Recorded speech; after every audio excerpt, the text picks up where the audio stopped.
Warning, the following high school football game is not for the faint of heart. He's trying to look downfield, being chased down by Devin Porter. He throws it out of bounds. Howe has the game. Here's Zagleski. Please take all necessary precautions. To the 3, to the 2. He's in. It is touchdown time in Texas. Howe Bulldogs football is on HoweEnterprise.com and is brought to you by Ed Meacham State Farm, Sonic of Howe, Scoggins Funeral Home, Attorney Micah Belden. It's intercepted. Brought down by J.C. Helfenstell. Bucks Norton Barbecue, Tech Wave, Robertson Welding Services, Knight Furniture, FBC Howe, Howe Athletic Booster Club, Independent Bank, Exalt Realty. For the football, the ball's on the turf. Howe says they have it, and they do. Austin Lee comes up with a football. Now get ready because it's football time in Texas on HoweEnterprise.com. Mason Riggs, look out. He's got the 30, 35. He's got some speed. 50, 45. It's a foot race to the 30, 25, 20. Kiss him goodbye. 89 yards. Here's the voice of Howe Bulldogs football, Monty Walker. The Howe Bulldogs are coming off an ugly loss to Raines, where the critical run game of Howe was held to under 100 yards. District play has not been good so far for Howe, now sitting 0-3. Things do not get easier tonight, as there are football teams, there are football programs, and there are football systems. The Matt Poe-led Pottsboro Cardinals enter Bulldog Stadium for the 16th time in school history. They've won 9 out of 15 and 3 in a row here at Bulldog Stadium. The Dogs are hoping the Raines loss has flooded down the creek, and that the heavy rains today can create a tsunami of Cardinal turnovers to help keep playoff hopes alive from District 5-3A. Good evening, everyone. Welcome to Bulldog Stadium. Monty Walker along with Justin White, Stephen Braswell, and Caroline Slauson. It's a sloppy, ugly, rainy, misty situation outside. It has rained most of the day, not raining now. It appears to be a nice, cool Friday evening, but it's going to be wet in the bleachers and wet on the field, especially, Justin. Yeah, it's not the coldest game I've ever been a part of, not the rainiest, but it's got that miserable feeling to it. You know, it's just kind of nasty outside right now. It is a little bit nasty. We hope the play of the Bulldogs is not nasty. We hope that they come out on all cylinders tonight. This is game number 761 for the Howe Bulldogs. The Bulldogs have a record of 385 wins, 351 losses, and 24 ties since the first game back on September 20th in 1935. Pottsboro leads this series 19 wins to 10 and 1 tie. Before Matt Poe arrived in Pottsboro in 2006, the series was actually 9-10-1. And Howe had scored 294 points and Pottsboro 293. It's about as close as you can get. And since Poe, however, the Cardinals have won 9 out of 10 and have outscored Howe 381-99. Howe is 6-9 at home versus Pottsboro, going back to the first ever matchup on November 3rd in 1972. That's when Pottsboro started playing football over there. They've also outscored Howe here at Bulldog Stadium 293-199. And the Cardinals have won 3 straight here at Bulldog Stadium starting in 2013. The Howe Bulldogs have not scored over 20 points on the Cardinals since 1989. So, you know, we're looking at a lot of,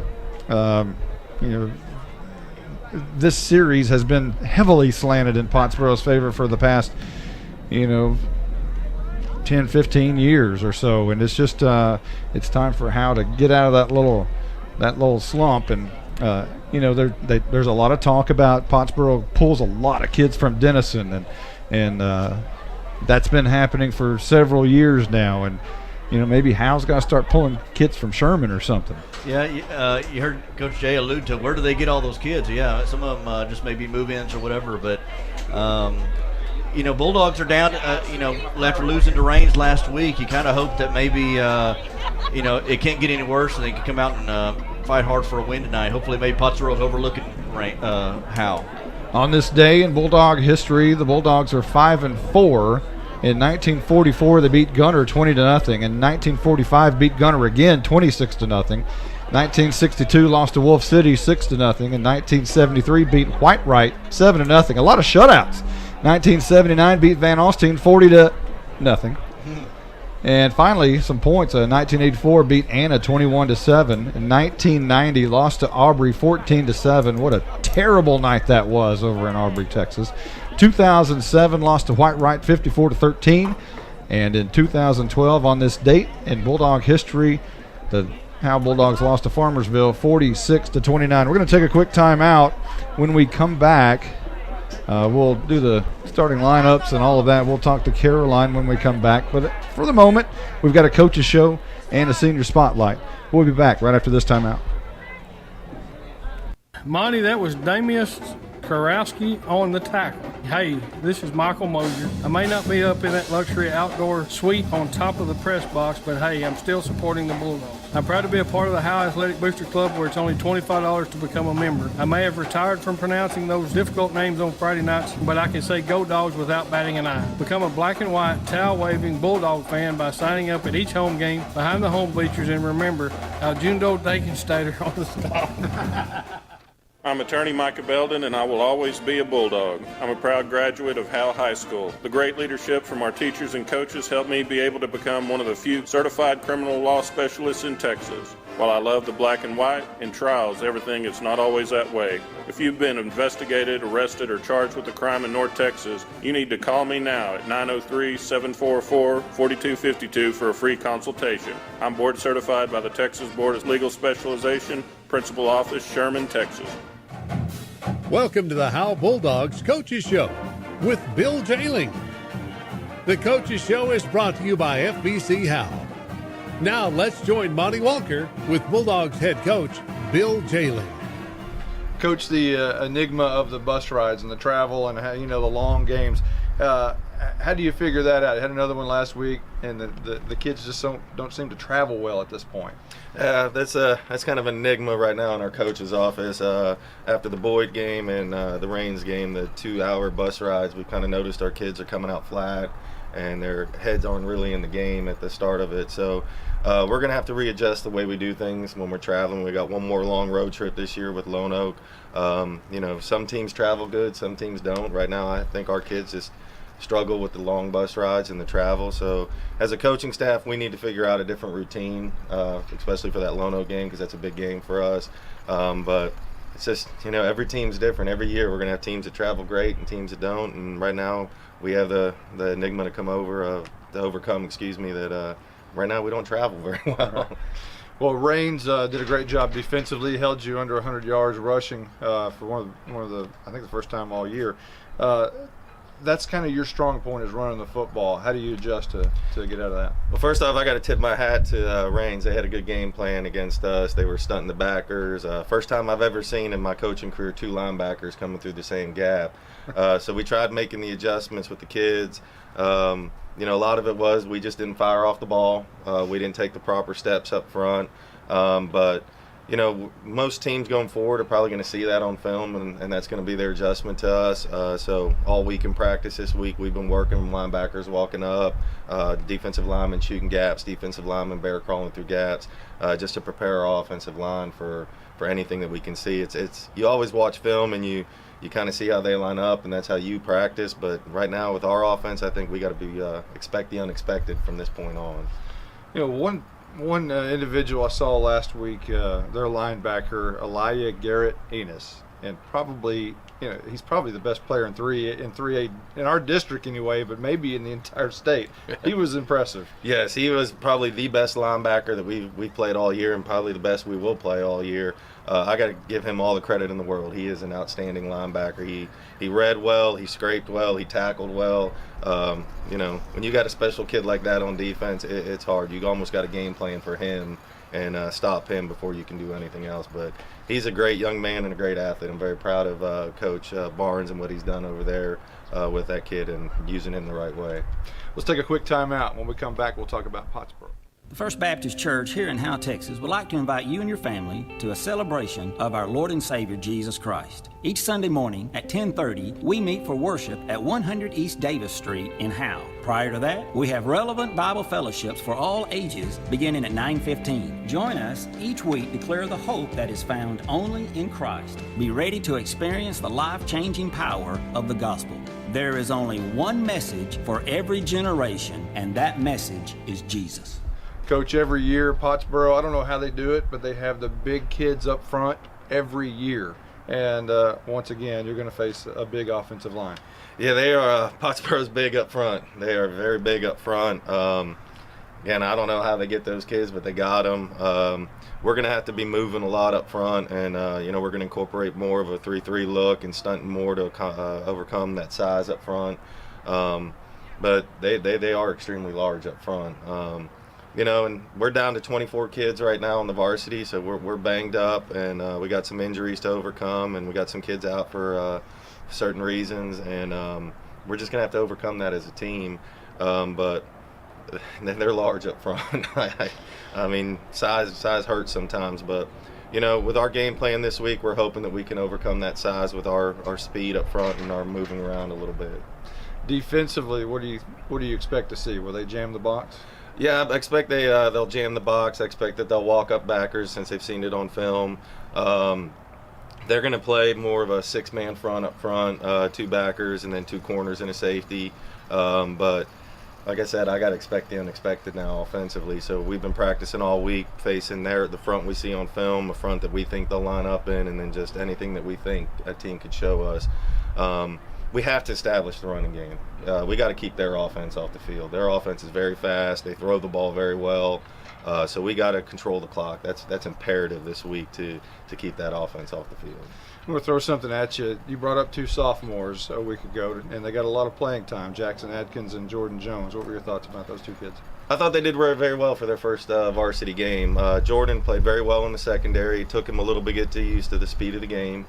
Jackson did extremely well. Both of them will be starting again this week. So it's that's kind of the overcome and adapt mentality with them. They just got to face it and go.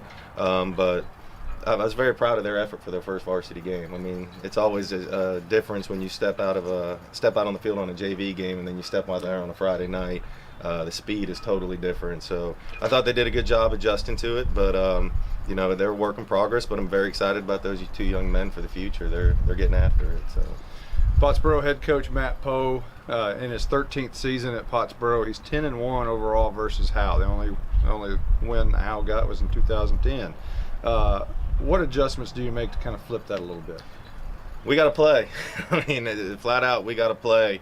Again, this is going to be another team that we're playing this week that we got 24 on the sideline. He's going to have about 40 to 50 kids on the sideline. They're two platooning where all our kids are going both ways.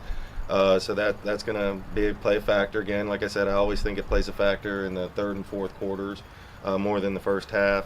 But we're going to have to come up with something to keep their offense off the field and to just take advantage of what they're giving us offensively and defensively. But he's 10-1 against us. I think a lot of that has to do that he's got more kids to choose from than us each year, and I don't know how he gets some of those kids he gets, but he gets them. But like I told our kids last week, I think the last time we beat Pottsboro was 2011, or was it 2010? Excuse me. So I said, hey, opportunities there to change a tone. So let's get after it and go get it done.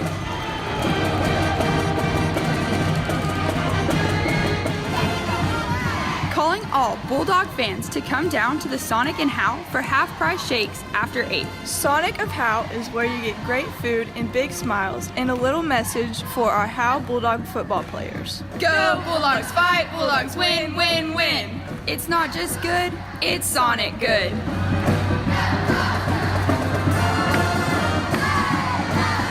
Hey Bulldogs, great news. I'm your hometown realtor and I'm also a Bulldog. Hello, I'm Kevin Sarles and I'm with Exalt Realty. I wanted to tell you about the new 321 program for our new home buyers or those who haven't owned a home in 3 years. A $1,500 grant is tied to the program, and a $2,000 gift card at a local major retailer is available. This promotion is for a limited time and qualifications do apply. Call me anytime, 903-821-4163. Welcome to the Howe Bulldogs Senior Spotlight, brought to you by Ed Meacham State Farm. Now let's join Monty Walker with this week's senior. This week we're joined with seniors Austin Lee and Mason Riggs, and we'll start out with Austin. You've got a pretty good story. Now, from what I understand, your mother's quite the hero to you.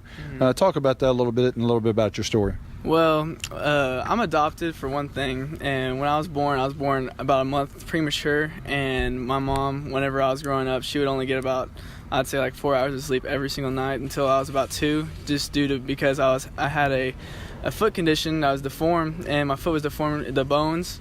It was called clubfoot, and it would be able to wrap around somebody's arm, and the doctors always told me and my family that I was never going to be able to walk or run or play sports or anything. But every single night, my heart would also stop beating. When I'd fall asleep, my mom would have to put her hand over my heart and shake me to shock my body and wake it back up. But she would still take the time out of her day to work on my foot for about 30 minutes to an hour. And that's really what set aside my foot where it is now. So your foot, even today, is just a little bit shorter than your other one. Talk about that, and what's the result of it right now? I don't really see a difference to it. It's shorter. Like my whole left leg is pretty much shorter than my right, and that's nobody really notices it until you can put my two calves together. You can see that my left calf is bigger. My left calf is smaller than my right calf. But obviously it doesn't matter. I mean, you've got over almost 400 yards rushing this year. Yes, sir. All right, so what are some other things you're involved with here at Howe High School? Well, I do powerlifting, I do track, and I played basketball for a little bit. I'm probably going to come back to playing basketball this year, but that's about it, mostly. So I've noticed in the pep rallies, I don't even know if you have a chair. I don't know if you need a chair.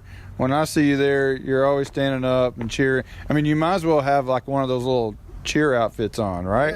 Yeah. I mean, I look good in a cheer outfit. That's all I'm gonna say. But other than that, I mean, I really just I like to be part of the crowd, kind of, but I also like being part of the pep rally in general. I like to be the hype man at a lot of points, and I like to get the team pumped up and get the spirit bone every week. Well, that may be our most spirited Bulldog right there, Austin Lee. We're going to take a quick timeout. When we come back, we'll talk to Mason Riggs. This is more than a bundle. This is way more than a combo deal. It's your sanctuary, your home field. It's where everything happens. This is your home, your car, your memories. And you want to be sure they're protected with home and auto insurance. As your State Farm agent, I get it. That's why I'm here to help life go right. My name is Ed Meacham, and I'm your Howe State Farm agent. Give me a call at 903-892-3923 or on the web at mredinsurance.com. All right, now we'll talk to Mason Riggs. Mason, you got to school here in kindergarten. You've gone all the way through. What are some other things you're involved with other than football? I play basketball, and I run track, and I did powerlifting last year. And I also played basketball last year for the first time in high school. So let's talk about powerlifting first. You did pretty well in that. Talk about that. Yes, sir. I went to state. I was underneath Mikey Heimel and Andrew Griffin as good mentors, and so it was my time to step up and make state at the regional tournament last year, and we went to Abilene, and it was a whole lot of fun. So now let's talk a little bit about baseball. You've had a lot of success at that. You guys even won state one year in basketball and baseball. Talk about that experience and what is the outlook for this year's baseball team as well? That was a whole lot of fun, and I think that group of guys we had back then is the group of guys that are going to be playing this year. We've all stuck together. We're all real good friends. It's a tight-knit group, the senior class, and I think we're going to have a good year. Another new coach. You seem to have new coaches in baseball all the time. Well, what do you think about your new coach? He's a good guy. I think he's really hard work driven, and I think he just wants to win. So football-wise, you guys started out 3-0, have now gone 3-3. Had some struggles kind of off the field. We won't get into that, but what about the team itself? How does it come together, through that period? I think that we've started to come together as a team very closely through everything we've been through, and I think eventually it's going to help us out whenever it comes to that time for a tight game, close game. We need 1 yard, that kind of thing. We're building that kind of team here with this atmosphere that we have now of a tight-knit group. I know one thing you guys have to figure out is how to travel. When y'all have long bus rides, you don't seem to do very well coming out of the gate on those situations. You got another one coming up at Lone Oak in a couple weeks. Are you going to do anything different? Yes, sir. I think when we hop off the bus, at least for Boyd, it was raining, lightning delays, that can cause you to get real unfocused. So we're going to make it a point this next time we travel to get off the bus focused, get on the bus focused, and be focused when it's ready for game time. What about here on out? What do you feel about the rest of the season? I think we got a good shot to go to the playoffs. All right. You have heard it from Austin Lee and Mason Riggs. We'll take a quick timeout. We'll be right back right after this.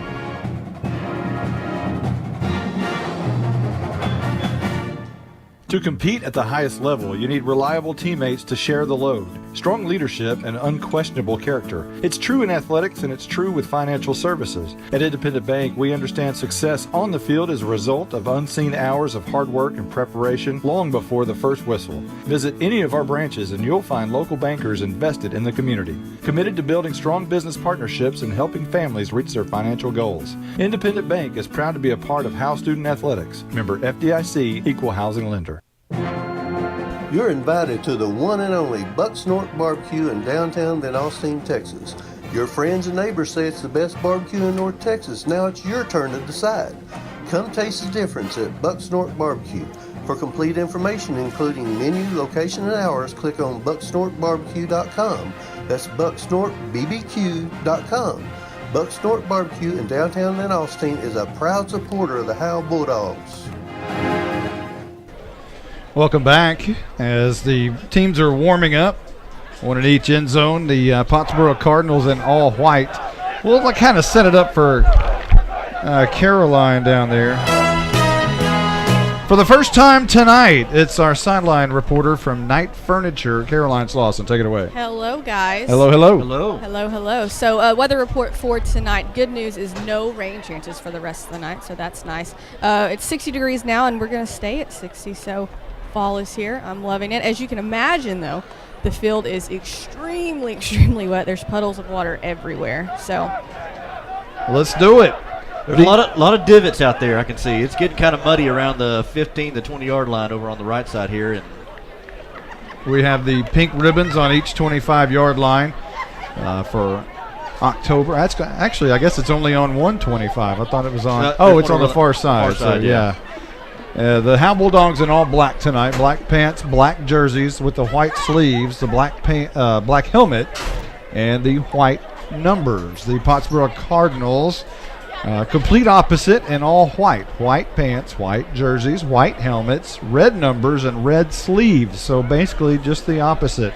The Bulldogs getting ready to come through the tunnel. We're getting ready for the coin toss. Let's give you the starting lineup for the Howe Bulldogs. A little bit of a change tonight for Howe.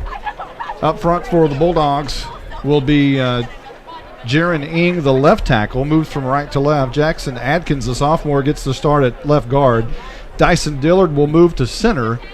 And J.C. Helpenstiel, the right guard. Parker Blunt, the right tackle. He moves from center to right tackle. Also starting at tight end tonight, a different look. Not Devin Porter. It's Mason Riggs who will start at tight end.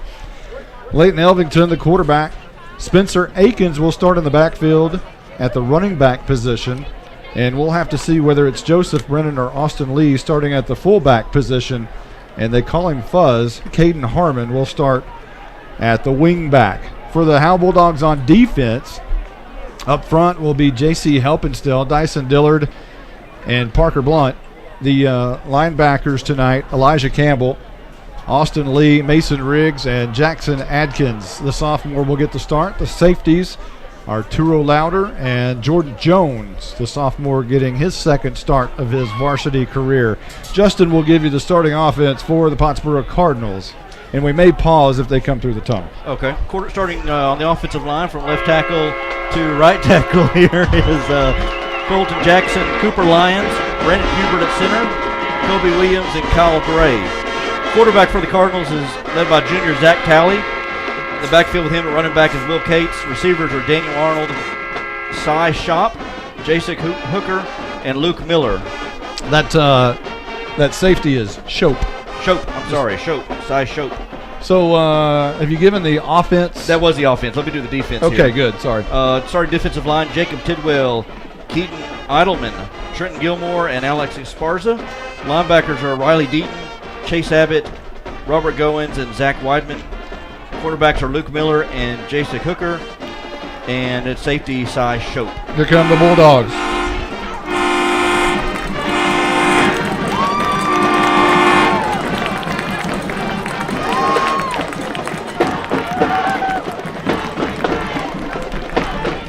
Not a great crowd here tonight, as it's a little rainy, a little cold, and we have one thing that is driving me absolutely crazy up here in the press box, however, is I lost a bet a week ago with the Red River rivalry.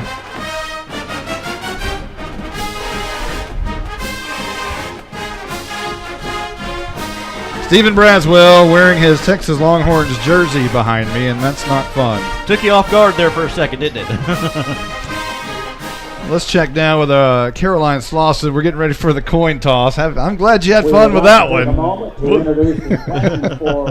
Here's Caroline on the side and the coin toss. Number 52, Jonathan Helpenspell. Okay, guys, this is a district game. Going to be intense. We're going to be looking to you guys to help us keep control on the field, okay? Keep your teammates under check. We won't have any problems all night. Okay, here's the toss coin. It's just a regular old silver dollar. Head on that side, eagle will be tails, okay? Head on that side, the eagle will be tails. Because the field's wet, I'm going to catch it and open my hand. Whatever's up will be the call. Got it? Okay, Pottsboro, you're in the white. You're the visiting team. It's your call. What's your call? Heads. Heads. Calls heads, okay? Here we go. And it's a tail. How's your choice? You want the ball? You want the ball? Mason Riggs called that he wanted the football, and that's what will happen tonight. The Howe Bulldogs won the coin toss, and Howe will receive to start the game. So that'll be Howe's 5th game of the year to be receiving the opening kickoff. Nice start. At least the coin toss is off. That's a good maybe omen, good sign. perhaps. Yeah, maybe that's a good sign here. So we'll be ready for the national anthem here momentarily. Again, the Pottsboro Cardinals 3-3 on the year, 1-1 in district play. They took it on the chin to Van Alstyne, but I think everyone's going to take it on the chin to Van Alstyne. They look to be pretty awesome, and I think we're ready for our prayer now. I pray that you watch over everybody as they play, as they cheer, and as they march. I pray that you let this game go well no matter who wins and who loses, and I pray that you watch over everybody as they go home and make it home safely. In Jesus' name I pray, amen. And now our national anthem.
And it's football time in Texas at Bulldog Stadium in Howe. It's the 3-3 Howe Bulldogs and the 3-3 Pottsboro Cardinals.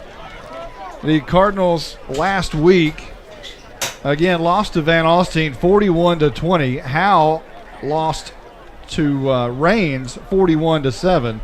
Both wanting to get a little bit of revenge tonight. Van Alstyne, a great football team just south of us. And the Pottsboro Cardinals, as we mentioned in the open, they're not a football program. They're a football system under Matt Poe. That their 7th grade, their 8th grade, their JV just slaughtered Howe in all forms and fashions last night. And they run the same offense from 2nd grade all the way to varsity. So it's a pretty impressive system that Matt Poe has put together. And we're just about ready for the Tech Wave kickoff to start the game. And it'll be Jacob McDonald to kick it off for the Pottsboro Cardinals. And this is going to be a pooch kick to the right. Elijah Campbell is going to bring it in at about the 26-yard line. Go left, he's got room, look out. To the 45 and down shy of midfield at about the 49-yard line. They'll spot it at the 50. A nice return by Elijah Campbell. Well, that's a good way to start a game here. Good field position, good return by Elijah Campbell right at midfield. And now let's see what this Bulldog offense can do on when they want to establish the run, set the tone, first drive of the game here. So here we go with that Howe offense who loves to run the football. We'll send Elijah Campbell split out wide to the right. Everybody bunched up together. Elvington sends a man in motion. Spencer Akins is going to hand off to the right. And I believe that's the fullback. Not sure which one. Thought it might have been Austin Lee. Thought it might have been Joseph Brennan, and I think it's Brennan. I think it was Brennan. Brennan's good for maybe about 3 yards to the 47-yard line. Got some different running backs in there tonight. You got Akins, you got Brennan, and Harmon there at the wingback position. So it'll be interesting to see how the Bulldogs' running attack goes tonight. 2nd down and 7 coming up for Howe. Wing formation. Krantz goes in motion. Handoff left side. Austin Lee for a couple of yards to the 45. And I think that's actually not Lee. That's going to be, that's Colby Winden on the carry. Yeah, just a handoff over there off the left guard, left tackle, left side of that offensive line. They'll spot it at the 46, so give him 1 yard, and Austin Lee makes his appearance into the football game tonight on 3rd down and about 6.5. Elvington is going to toss near side, cutting it up the middle, runs into the defensive line, fights forward, surges forward for a couple of yards. They'll spot it at about the 43-yard line. We got a quick decision already, but there's a flag down. We'll have to check the flag. Austin Lee has struggled these last 3 games. He's only 32 carries for 78 yards. That's 2.4 yards a rush. Had a good start of the season, and he struggled these last few games. Let's see what the flag is. Maybe a personal foul block below the waist against Howe. They'll move that one back. Big penalty early in the game. What was going to set up an interesting decision, a 4th and short, maybe 4th and 2 in Pottsboro territory, is now going to replay the down. It'll be 3rd down and very long.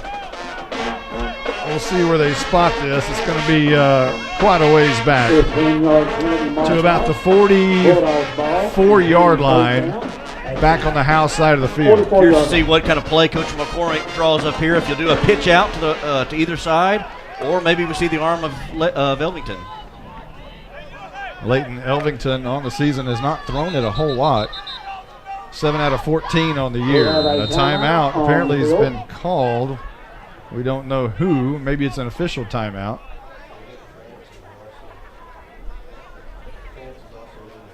We have Bryce Krantz and Elvington in the game. We still don't know why the timeout has occurred. There's no indication. And apparently there was an infraction against Howe, and they're moving it back another 5 yards. So it's going to be spotted at the 39. Perhaps they didn't spot it the original line a moment ago where they needed to, and now they spot it back to the 39 where apparently they needed it to be.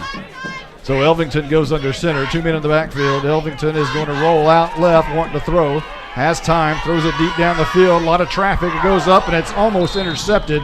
And jerseys are dirty now on the far sideline as that one's incomplete. It's 4th down and punt time now for the Bulldogs. Threw it to Campbell over near the far sideline there. Threw it off his back foot, and Campbell looked like he got a hand on it there at first, but I tell you what, as he came down, water just splashed everywhere from all the defenders that hit the ground. Jacek Hooker and Luke Miller back to return the punt as Campbell gets off a wobbly kick, high kick, going to bounce inside the 40 at the 38, roll towards the sideline. No chance for a return as Hooker just looks at it at the 32-yard line, and that's where Pottsboro will start. Pottsboro 32-yard line. So there's 10:33 on the clock. We are just underway, and I guess I need to change that scoreboard, right? Where's Michael Mosier? I'm going to blame him for this. Come on, Michael. Where are you? You should be texting us, let us know to change the Yeah, scoreboard. it's your job. Come on. 1st and 10, right to left is Pottsboro. And again, in all white, we'll send 2 receivers to either side. Daniel Arnold split out wide to the near side. Man in motion is Shope. This is going to be a screen pass out to Hooker, and he's going to have enough as he spins down to about 8 yards. That's not Hooker. That is Luke Miller, who was split out wide. And on the first play of the game for Pottsboro, they pick up 8 yards to the 40. Quick pass there, as you said, over to the right side, and they're going to balance it out here. They're going to throw the ball, they're going to run the ball, so Bulldogs need to stay on their assignments here. 2nd down and 2. Again, 2 receivers either side. 1 man in the backfield is Will Cates, and the quarterback will keep it right up the middle, and the left-handed quarterback is Zach Talley. They alternate quarterbacks. Talley will come in for a series, and then Dylan Coolbeth will come in for a series, and apparently that's Coolbeth and not Talley. And it's going to be a 1st down as Coolbeth picks up enough to the 44-yard line. 64, Jackson Atkins comes in from his outside linebacker position to make that tackle. 1st and 10, right to left. Pottsboro, 2 receivers either side. Cates in the backfield. And Coolbeth looks to throw deep down the right side. Got a man. And great coverage by Jordan Jones, who breaks it up at the 25-yard line. A nice job by the senior, who also had help on the far side. But Jones in great position to swat that one away. Jones, who just came up to the varsity here last week in the game against Rain, did exactly what he was supposed to do. Came over for that safety position, saw the ball in the air, knocked it away, and made an incomplete pass. Also had help from Caden Harmon, the cornerback, who was right there as well. 2nd down and 10. Coolbeth, handoff. Cates up the middle. He spins free, and I thought for a moment he's going to be brought down after about a 5-yard gain, but he's spun away from Mason Riggs' tackle, and good enough for about 8 yards to the 47-yard line of Howe. Yeah, showing he's a tough runner there is Cates, and they're kind of at that time they grab him by the waist and kind of try to sling him around. They're going to need to wrap him up, bring him down. Need to have textbook tackling here tonight. You got Riggs moving to middle linebacker this week. He's been playing outside all year long.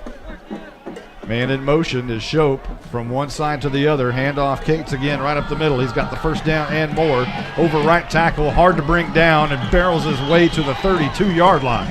My gosh, he made 7 yards before anybody.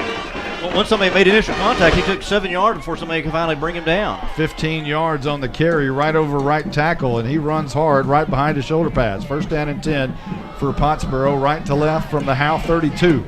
They'll break the huddle. 2 receivers right, 1 to the near side. 3 receivers right, yes. Cates in the backfield.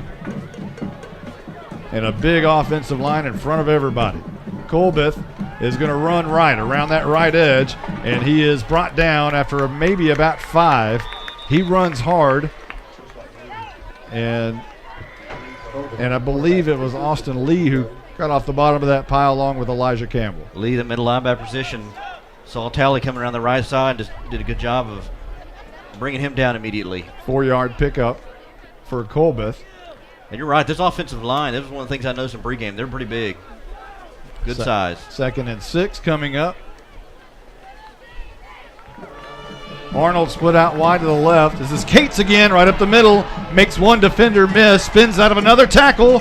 And leaps forward to about the 10-yard line. So an 18-yard carry by Cates right up the gut. Nothing complicated about that. Just to draw up the middle and able to break a few tackles and get into inside the 15-yard line up to the 10. Arnold on the near side will be split out wide. Shope, Hooker, and Miller on the right. Cates in the backfield. Colbeth in shotgun formation as always for Pottsboro. Shotgun. He's going to get it. He's going to keep it over right tackle. He's got room. He's into the end zone. Touchdown Pottsboro. They strike first blood with 7:36 on the clock here in the first quarter at Bulldog Stadium, awaiting this PAT. Another running quarterback the Bulldogs going to have to keep an eye on is Zach Talley. He ran for 15 carries for 90 yards last week and just goes right up the middle for the touchdown run, 10-yard run for Talley. So Colbeth in for the touchdown. And it'll be McDonald for the PAT. Snap is back. It's on the tee. The kick is up. Kick is high. And the kick is good. 7-0. Pottsboro in the lead here early in the first. 7:36 on the clock. We'll be right back right after this timeout. Exceeding your expectations is what we strive for here at Scoggins Funeral Home in Van Alstyne. Since the beginning, affordability has been at the top of our checklist. Every day, we're proving that funerals don't have to be expensive. From our facilities to having a personalized service, all of the details are addressed. Nothing can cause you more disappointment than poor quality. Make it special. Make it Scoggins Funeral Home. We put our name on it. Tommy and Bobby K. Scoggins are here with you in your time of need. Visit scogginsfuneralhome.com. If you're looking for a welding company that will always meet your expectations, we are just the team you need. Robertson Welding Service can do industrial, commercial, or domestic. Robertson Welding Service guarantees the quality and satisfaction of your project at a fair price. We provide precision, custom, and repair service in all steels. We even weld aluminum and stainless. You can be comfortable that Robertson Welding Service is the right company for your project.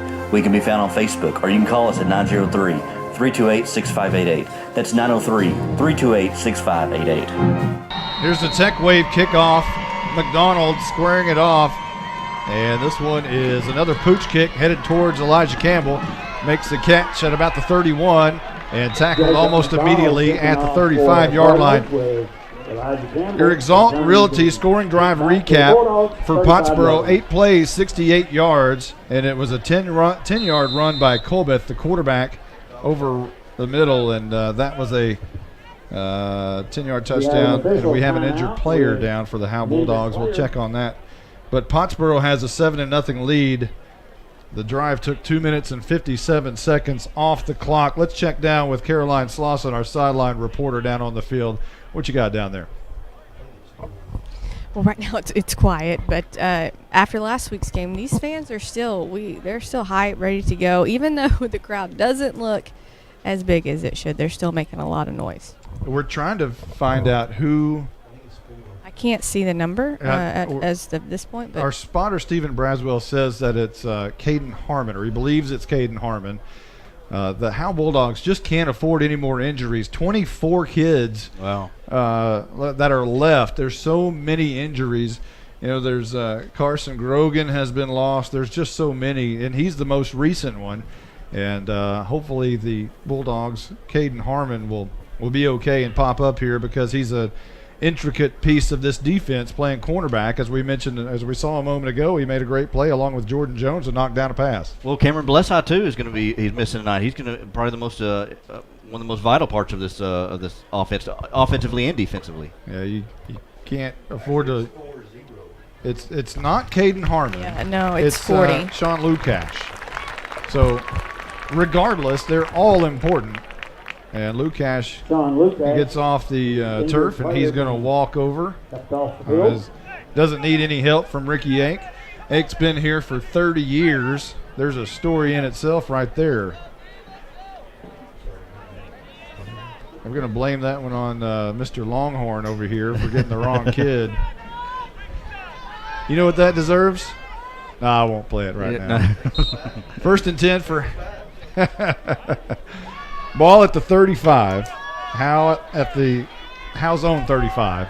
moving left to right, and this is going to be a toss left side, met in the backfield, nothing doing there, a loss on the play. And I believe that might have been Brennan on the toss. And it was Trenton Gilmore, defensive lineman, had 13 tackles last week, a fumble recovery, and a tackle for loss as he hits Brennan right there in the backfield for a 1-yard loss. So the ball now at the 34. Again, Howe moving left to right. Elvington will come under center. They break the huddle. Elijah Campbell split out wide to the left, 2 men in the backfield. And this is going to be a toss to Bryce Krantz running from right to left, and he's brought down in the backfield. So far this series, nothing doing, going backwards, and now they're spotted at the 32 perhaps. Yeah, Krantz got that pitch on the left side, and I mean, it was number 12 there. Let's see what that was. As soon as Krantz got around that left side, they were waiting for him. So now, again, the Bulldogs playing behind the 6 in a 3rd and long situation. 3rd and 13 from their own 32. Elvington toss near side. Akins, he's got speed up the middle, and he's slung down after a pretty nice gain. Nowhere close to the first down, however, up to the 41-yard line. Well, we saw some of the speed of Akins there. If they can get a little bit of some holes there and get them a chance to get an open field, they can make some things happen. They just haven't had much up front, being able to form holes and get blocking up front. Akins was shot out of a cannon for 9 yards, but it sets up 4th and 4, and Elijah Campbell will go back to punt from his own 30-yard line. The punt is a long, high kick, sends Hooker way back to the 20, bounces back to the 15, and he's going to just look at it. Brennan will down it right inside the 15 at the 14-yard line. A nice punt by Elijah Campbell. Cardinals will get the ball back after that first possession, just basically march the ball down the field. A little bit of run, a little bit of pass. Able to keep the Bulldog defense off balance here with their balance attack. 5:42 on the first quarter clock. Pottsboro in the lead, 7-0 so far tonight. And they have the ball at their own 14. A nice punt there again by Elijah Campbell. Very nice. So this time, it'll be Zach Talley coming in at quarterback, and he's going to hand off to Cates around the right edge. He's got a lot of room. He's got 10 yards, maybe 11, up to the 25-yard line. Got that carry, went around the right side there, and he wouldn't hardly even touch until he got near to the first down marker. Tackled by Arturo Lauder. It'll be a first down at the 25. Clock rolling at 5:32. Bulldogs are going to have an answer for Will Cates at some point tonight. And he is a tough runner. 2 receivers either side. Talley in the gun, low snap, digs it out, Cates. And he is going to be brought down hard at the 25. No gain there as Talley may have kept it. We'll have to check and see who gets off that pile. It might have been a play fake. Well, I wonder if that low snap kind of threw things off just a little bit. I saw Devin Porter, part of the Bulldog defense there in the middle of that, able to get the stop. So it was Cates on the carry, and it'll be no gain, 2nd down and 10 coming up. We said they needed an answer for Cates. Hey, at least on one play, that's one. 2 receivers either side. Cates in the backfield along with Talley. Left-handed quarterback, looks near side, looks far side, looks across the middle, incomplete. Jordan Jones fell down, and the ball was headed right towards him. It was intended for Jasek Hooker, just out of his reach. It falls incomplete. 3rd down and 10 coming up. Yeah, just right across the middle of the field there. Jones, if Jones wouldn't have slipped down, he may have had a chance to pick that one off because it was coming right at him. Yeah, he read that nicely, but the footing gave away, and he fell down.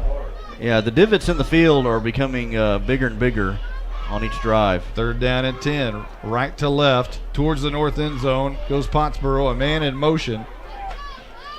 And dropping back, rolling out right, Talley. Rolling right, trying to throw. Now he's going to tuck it and run. He's got room. He's got 8, maybe 9. Up to the 33-yard line. Shy of a first down. It'll be 4th on their own side of the field. Thought about trying to throw it downfield. Good coverage by the Bulldogs and tucked it and ran. He's going to be short, as you said, 2 yards. So 4th down. Interesting to see here if they decide to punt. It was Austin Lee on the tackle. We'll see about the punt. They're on their own side of the field. I don't think they're going to punt, but they do They are going to snap it to one of these cats. I think Shope is in the gun, and I bet you he's going to run it. He does to the right side, and he's got a first down. And Moore, look out, on the far side, and rung out of bounds just past midfield. Or they'll say he stepped out just shy of midfield at the 49. And again, when these give it to Shope, he was he's one of the vital parts of this offense as well. So another guy who can get the snap and just take it, use his athleticism and speed and get him a first down. What they run there is 3 men in the backfield. It looks like an old straight T type of offense, but they snap it in shotgun to Shope, and he'll just carry it on a slam to one side or the other. He carried it there, and this is the same formation. 1st and 10, shy of midfield, and a timeout has been called by Pottsboro. We'll take 1-2. We'll be right back right after this timeout. Monty, that was Damius Karowski on the tackle. Hey, this is Michael Mosier. I may not be up in that luxury outdoor suite on top of the press box, but hey, I'm still supporting the Bulldogs. I'm proud to be a part of the Howe Athletic Booster Club, where it's only $25 to become a member. I may have retired from pronouncing those difficult names on Friday nights, but I can say go Dogs without batting an eye. Become a black and white, towel-waving Bulldog fan by signing up at each home game behind the home bleachers, and remember, Aljundo Dakenstater on the stop. I'm attorney Micah Belden, and I will always be a Bulldog. I'm a proud graduate of Howe High School. The great leadership from our teachers and coaches helped me be able to become one of the few certified criminal law specialists in Texas. While I love the black and white, in trials, everything is not always that way. If you've been investigated, arrested, or charged with a crime in North Texas, you need to call me now at 903. Here's a handoff straight up the middle. I'm getting a lot of feedback from somewhere. On the base. Not sure where that's coming from, but anyway, that's good for about 3 or 4 yards past midfield to the 47-yard line in Howe territory. Cardinals really aren't doing anything, again, nothing complicated, just snapping to one of their backs back there and just letting them maneuver their way through the blocks and through the holes. 2nd down and 7 coming up for Pottsboro. 2 men in the backfield. And this is going to be a handoff to Cates around the right edge. He slipped down, but then he regained his traction and picked up enough for the first down, and more down inside Howe territory to the 35-yard line. He's quick. He runs low to the ground, and he's able to bounce off his hands if he needs to keep going. Yeah, he's got good balance, just good the way he runs, the style he runs. Just looks like a really good running back. 13 yards for Cates. Sets up another 1st and 10. 2 receivers near side, 2 men in the backfield, staggered along with Talley, and he's going to hand off near side. And a trap on the near side, and that is going to be a touchdown. From one side to the other, Daniel Arnold takes it to the house from 20 or 31 yards. Yeah, just got that around the left side, and by the time he got about 5 yards past the line of scrimmage, there was nobody there to tackle him, and that was too easy, really.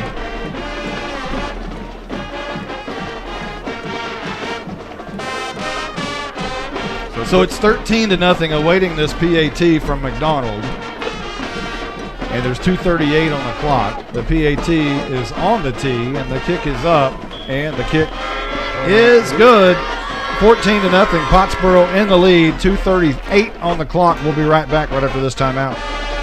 I'm attorney Micah Belden, and I will always be a Bulldog. I'm a proud graduate of Howe High School. The great leadership from our teachers and coaches helped me be able to become one of the few certified criminal law specialists in Texas. While I love the black and white, in trials, everything is not always that way. If you've been investigated, arrested, or charged with a crime in North Texas, you need to call me now at 903-744-4252 for a free consultation. I'm board certified by the Texas Board of Legal Specialization, Principal Office, Sherman, Texas. The First Baptist Church here in Howe, Texas would like to invite you and your family to a celebration of our Lord and Savior Jesus Christ. Each Sunday morning at 10:30, we meet for worship at 100 East Davis Street in Howe. Prior to that, we have relevant Bible fellowships for all ages beginning at 9:15. Join us each week to declare the hope that is found only in Christ. Be ready to experience the life-changing power of the gospel. There is only one message for every generation, and that message is Jesus. Welcome back.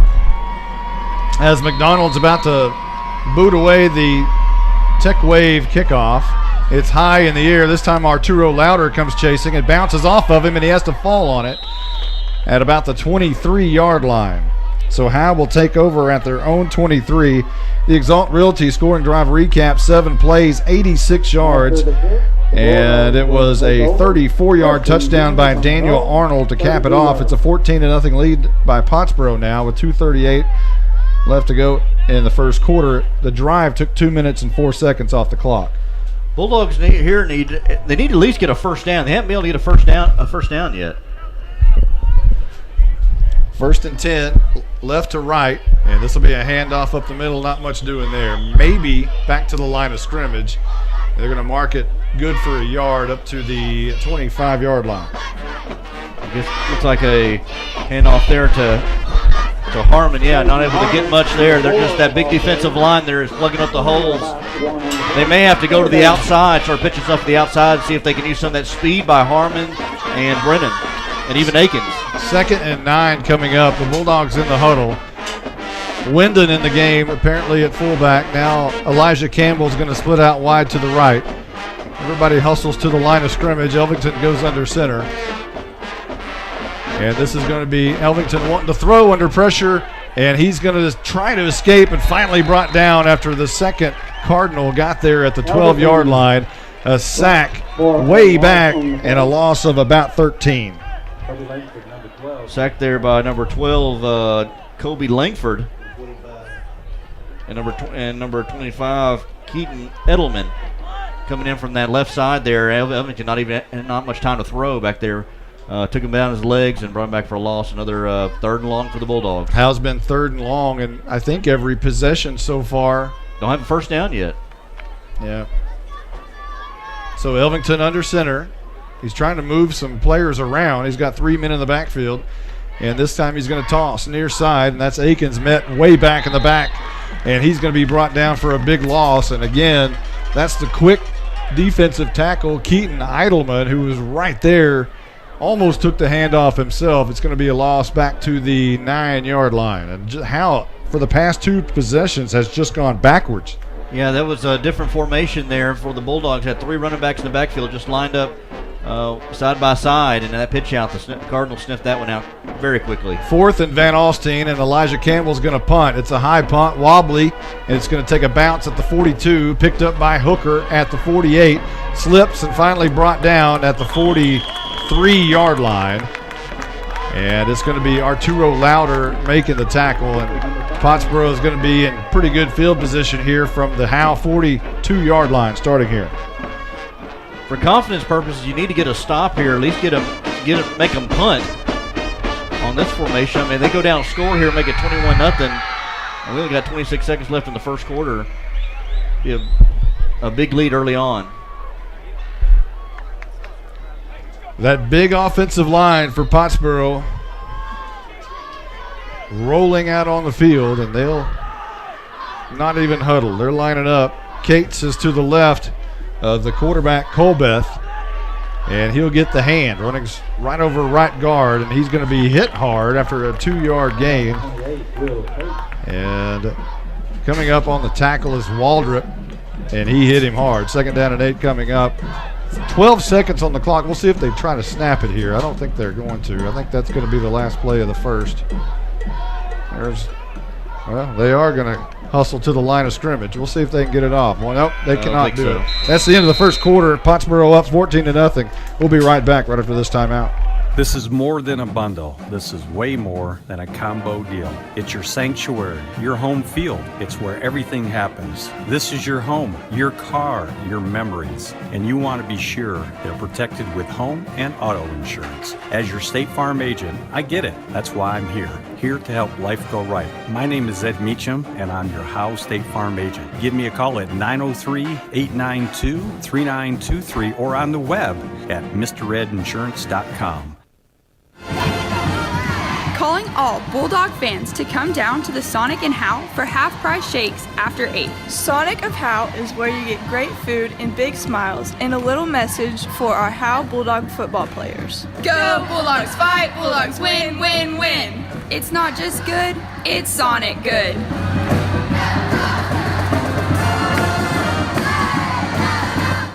Flipping from one side to the other as Pottsboro now moving left to right from the Howe 40-yard line. It's 2nd down and 8. And there's 2 men in the backfield along with quarterback Dylan Coolbeth, and he is going to pull it. He wants to throw deep down the field to the right side, and a man in coverage, and the ball is pulled down. No, it's incomplete. It was Caden Harmon in coverage, did not turn around. He just jumped and put his arms in the air, hoping the ball would deflect off his back or off his arm, but it did fall incomplete. I looked for a moment. It looked like Luke Miller was going to make the catch. Yeah, Luke Miller, who had led the receivers last week for Pottsboro, 5 catches for 104 yards and a touchdown, threw it down to him. Harmon, put his hands up, just hopefully maybe that would throw him off just a little bit. And he came down with it and lost it in the process. 3 receivers near side, 3rd down and 8 coming up. Coolbeth in the gun. And this is going to be Coolbeth wanting to throw, rolling out right, throwing it, it's incomplete. He was throwing it somewhere in between Hooker and Miller. Either one of them could have been the target, but it falls incomplete. It's going to be 4th down and 8 coming up. Throw him to the left of both of those receivers. And tell you what, talking about Pottsboro, some teams don't have one quarterback. They have 2, and 2 pretty good quarterbacks. They have 2 good quarterbacks and 1 outstanding running back in Will Cates. 4th down and 8, and they're going for it here. Colbeth in the gun. 3 receivers near side. He looks the other way, looking deep down the field to the left. In coverage and incomplete.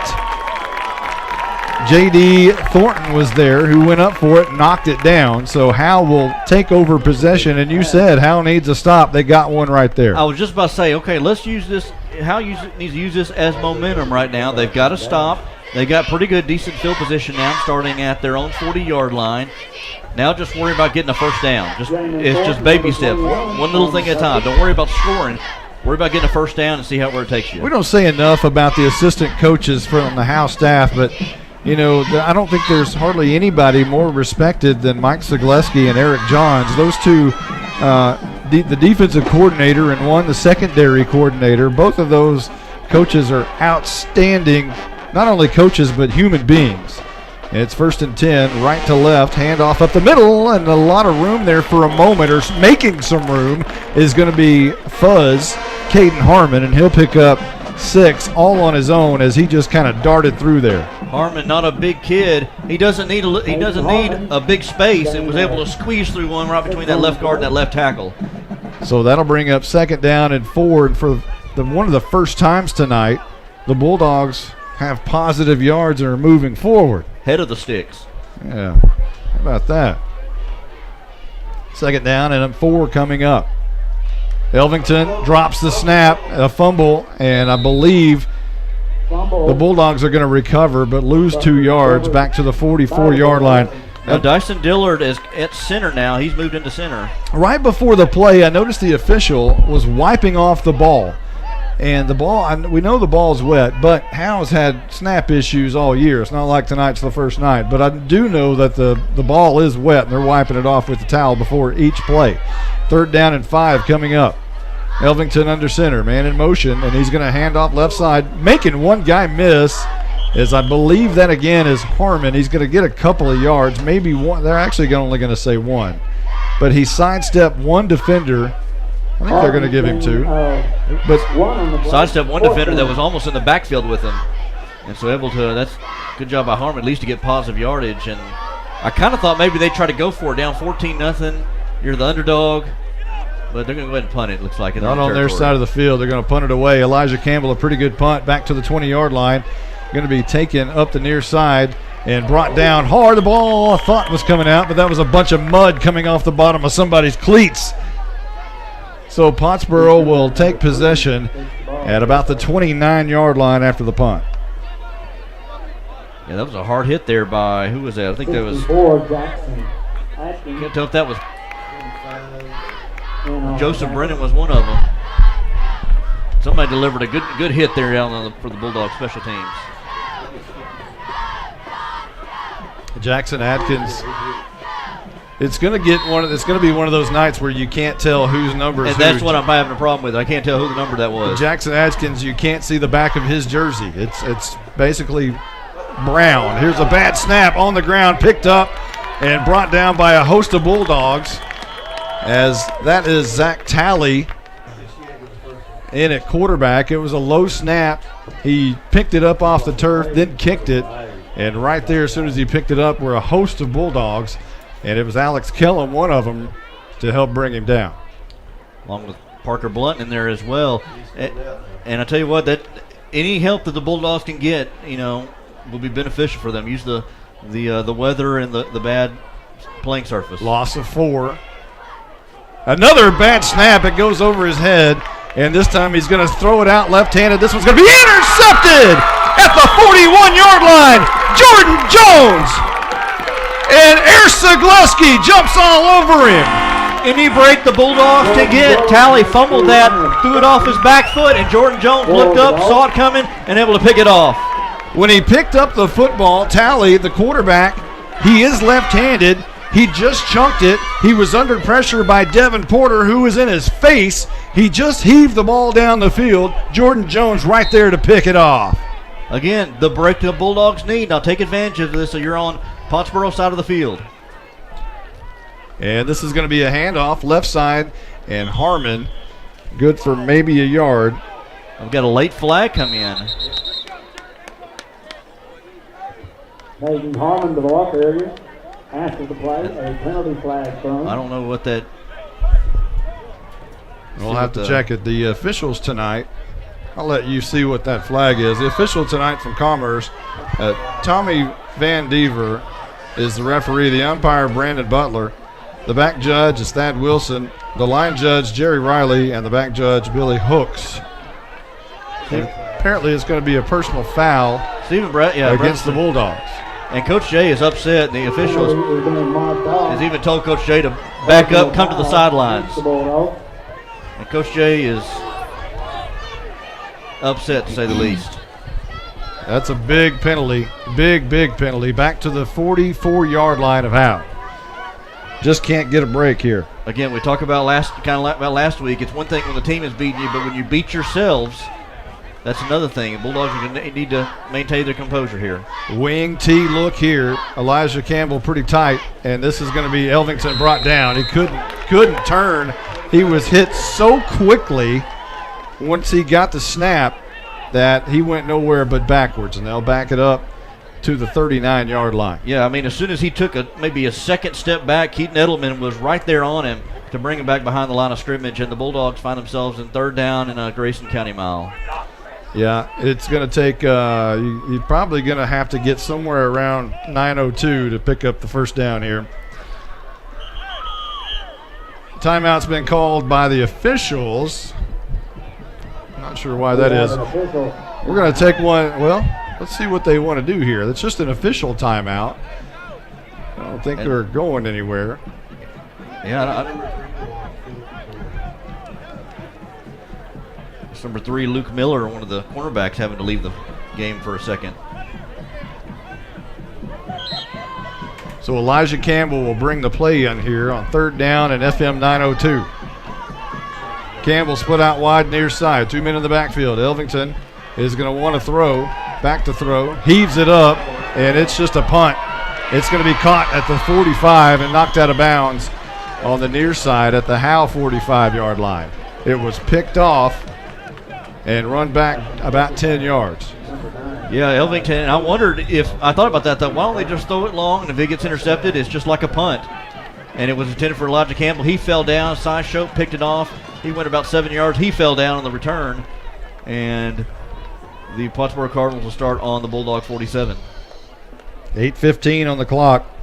We're in quarter number 2. I apologize. Michael Mosier needs to text me and tell me to change the scoreboard. Wow.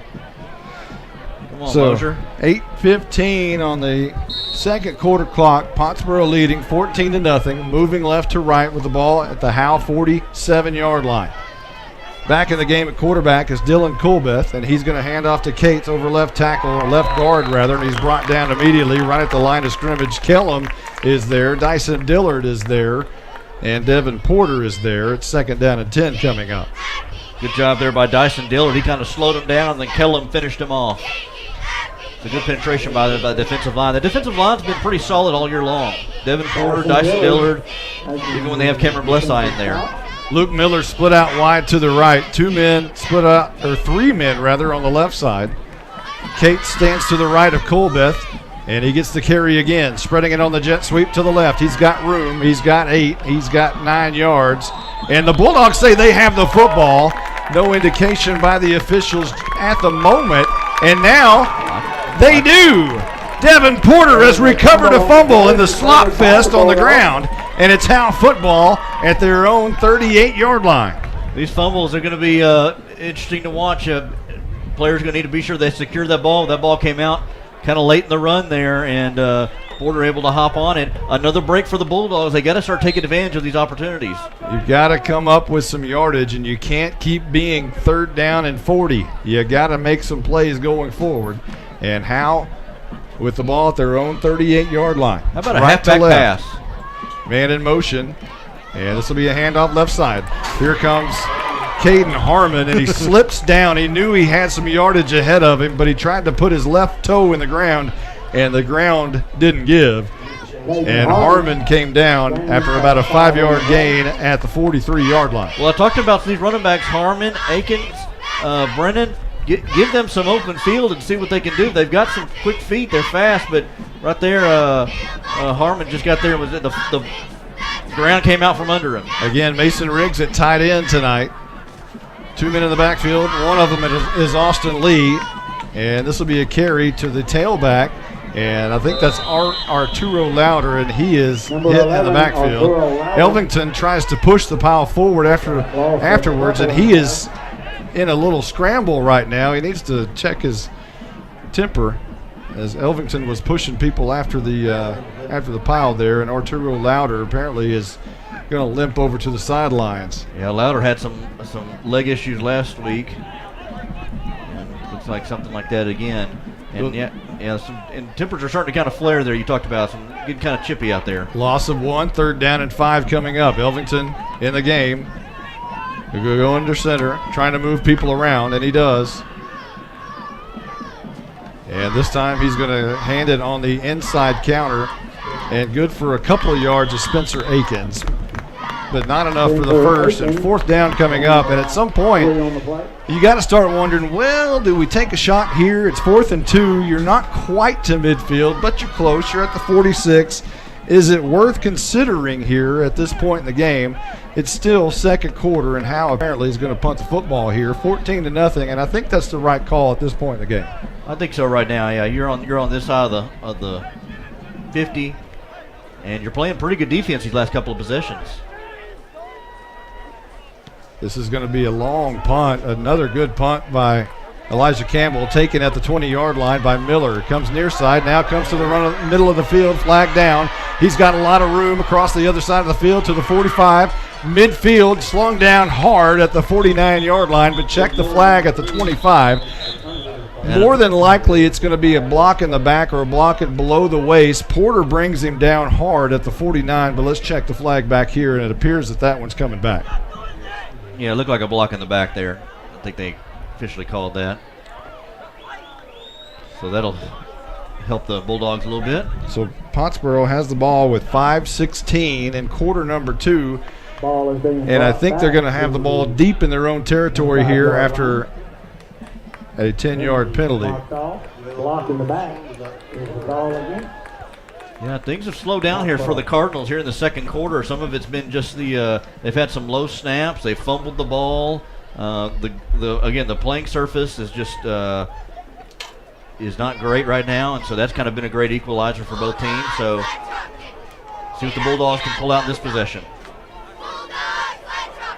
So the ball at the 15 of Pottsboro, deep in their own territory, moving left to right towards the south end zone. 1 man in the backfield is Cates, and this time the quarterback wants to throw it out left. Talley was trying to hit his inside receiver. He overshot him. It falls incomplete. 2nd down and 10 coming up. As the quick hitter, Jordan Jones, was in coverage. Yeah, good job there by Jones. Jones was reading that all the way there and was going to either make the tackle or make it deflect that ball, but it was a little bit off target. They're intended for the receiver. 2nd down and 10 from the 15. 3 receivers to the left and 1 near side. And this will be a handoff to Cates around the left side. The ball I thought was on the turf for a moment, but it was Cates. And he was brought down. A nice play there around that edge. And it'll be 3rd down and 10 now as Austin Lee makes the tackle. Again, I talked about the field. I think that what you thought was the ball was a piece of the grass coming up. And I think Cates may have slipped or had his footing be an issue over there on that left side. So it's going to be a 3rd and long for the Cardinals. Pottsboro breaks the huddle. They come to the line of scrimmage. 3rd and 10 at the 15. Bulldogs need a big stop right here.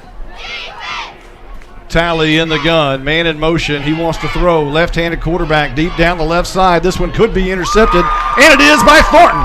Picked off near midfield. Eric Johns has both hands in the air as the Bulldogs secondary looks great so far this evening.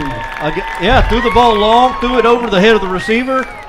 And Thornton was right there to able to track it down and bring it down. Again, the Bulldogs with the 3rd turnover of the night. 2nd interception of the night. So the Bulldogs have played outstanding defense, as best as you probably could imagine here in the first half. They've just got to be able to convert some of this momentum defensively and turn it into offensive momentum. Ball at the 47-yard line of Pottsboro. Elvington under center. 2 men in the backfield. 1 man in motion is Harmon. They're going to hand off left side. And actually, no. Elvington keeps it, and he's brought down for a loss back on the Howe side of the field at the 49-yard line. And that was an interesting call. He faked the handoff, kept it. I don't know if it meant for that to be a play action or running around or run it himself. But as soon as he faked the handoff, he was caught dead to right back in the backfield. Colby Wyndon checking into the game. He'll be in at fullback. Bulldogs come to the line of scrimmage. Elijah Campbell goes out right. Wing T look near side. Elvington toss near side. And cutting is Krantz. He's in trouble behind the line. Can't do it. Can't make a cut. Loss of 4. Back to the 45-yard line. Again, just to our listeners out there, when you go around that, when you're trying to run, he's running around trying to run that left side. He stopped, and it's almost like his feet move about a couple inches before he's able to cut. I mean, there's no footing at all out there. You know, I think you're right. Someone mentioned up here about the halfback pass. That was me. We're getting in that kind of mode right here. 3rd down and about 20. Elvington handoff up the middle. I took that back. It's about 17 yards, but here's about 5 yards getting it back for Austin Lee over right guard, setting up 4th and about 13. Number 34. So the Bulldogs not going for the handoff up the middle on 3rd down. They're just going to kind of, I guess, just try to stay in this game with their defense. And Elijah Campbell's punt is going to be fielded at the 22-yard line. And Millers spins out of a couple of tackles and is brought down at the 31-yard line, or make that the 36 rather. And again, it's after each tackle, when the player comes up, there's a little bit of shoving, a little bit of shoulder bumping. 44 yards. It's a big rivalry here between Pottsboro and Howe. You know, and Howe is trying to make a statement here. We're not going to get shoved around by these towns, and you know, I tell you what, these young men from Howe are playing pretty tough. They're gritty. Defensively, they're playing tough. 1st down at 10, left to right. Pottsboro from their own 36-yard line. And a timeout has been called by Howe. We'll take 1-2. We'll be right back right after this. Looking to purchase a home? Michelle Castle and the team at Guild Mortgage Sherman are excited to announce 321 Home, our new exclusive program that gives first-time home buyers a $2,000 gift card to Home Depot and $1,500 towards closing costs. For more information, call us at 903-957-3100. That's 903-957-3100. Guild Mortgage is an equal housing lender. Company NMLS number 3274. To compete at the highest level, you need reliable teammates to share the load. strong leadership, and unquestionable character. It's true in athletics and it's true with financial services. At Independent Bank, we understand success on the field is a result of unseen hours of hard work and preparation long before the first whistle. Visit any of our branches and you'll find local bankers invested in the community, committed to building strong business partnerships and helping families reach their financial goals. Independent Bank is proud to be a part of Howe Student Athletics. Member FDIC, Equal Housing Lender. We'll have a Knight Furniture sideline report here in just a moment. It's first down and 10 for Pottsboro, moving left to right from their own 36-yard line. Colbeth in the gun this time. Looks left, and he's under pressure. Tucks it. He's going to be brought down after about a 2-yard gain. Let's check down with Caroline Slauson. Hey guys, it seems that there's a little extracurricular activities going on between the two teams, and on the Howe side, you can hear the coaches and the teammates yelling at each other to stop it, get focused, and that the Cardinals are wanting to get that reaction out of them. Thank you, Caroline. That's our Knight Furniture sideline report. It's second down and 10. They'll call it no gain there for Pottsboro as the Bulldogs defense up front playing well tonight. Here's a handoff left side and looking for some room to run, but brought down after a minimal gain of about 1, maybe 2, to the 37-yard line. Third down and long coming up again as that Bulldog defense playing well tonight. Good job there by Austin Lee, one of the middle linebackers in on the tackle there, and they try to run around the left side there with Cates, and good pursuit by the Bulldogs, put them in third and long situation. Ayers Zagleski motioning for Howe to come near side as there's 3 receivers bunched together on the near side. Shotgun.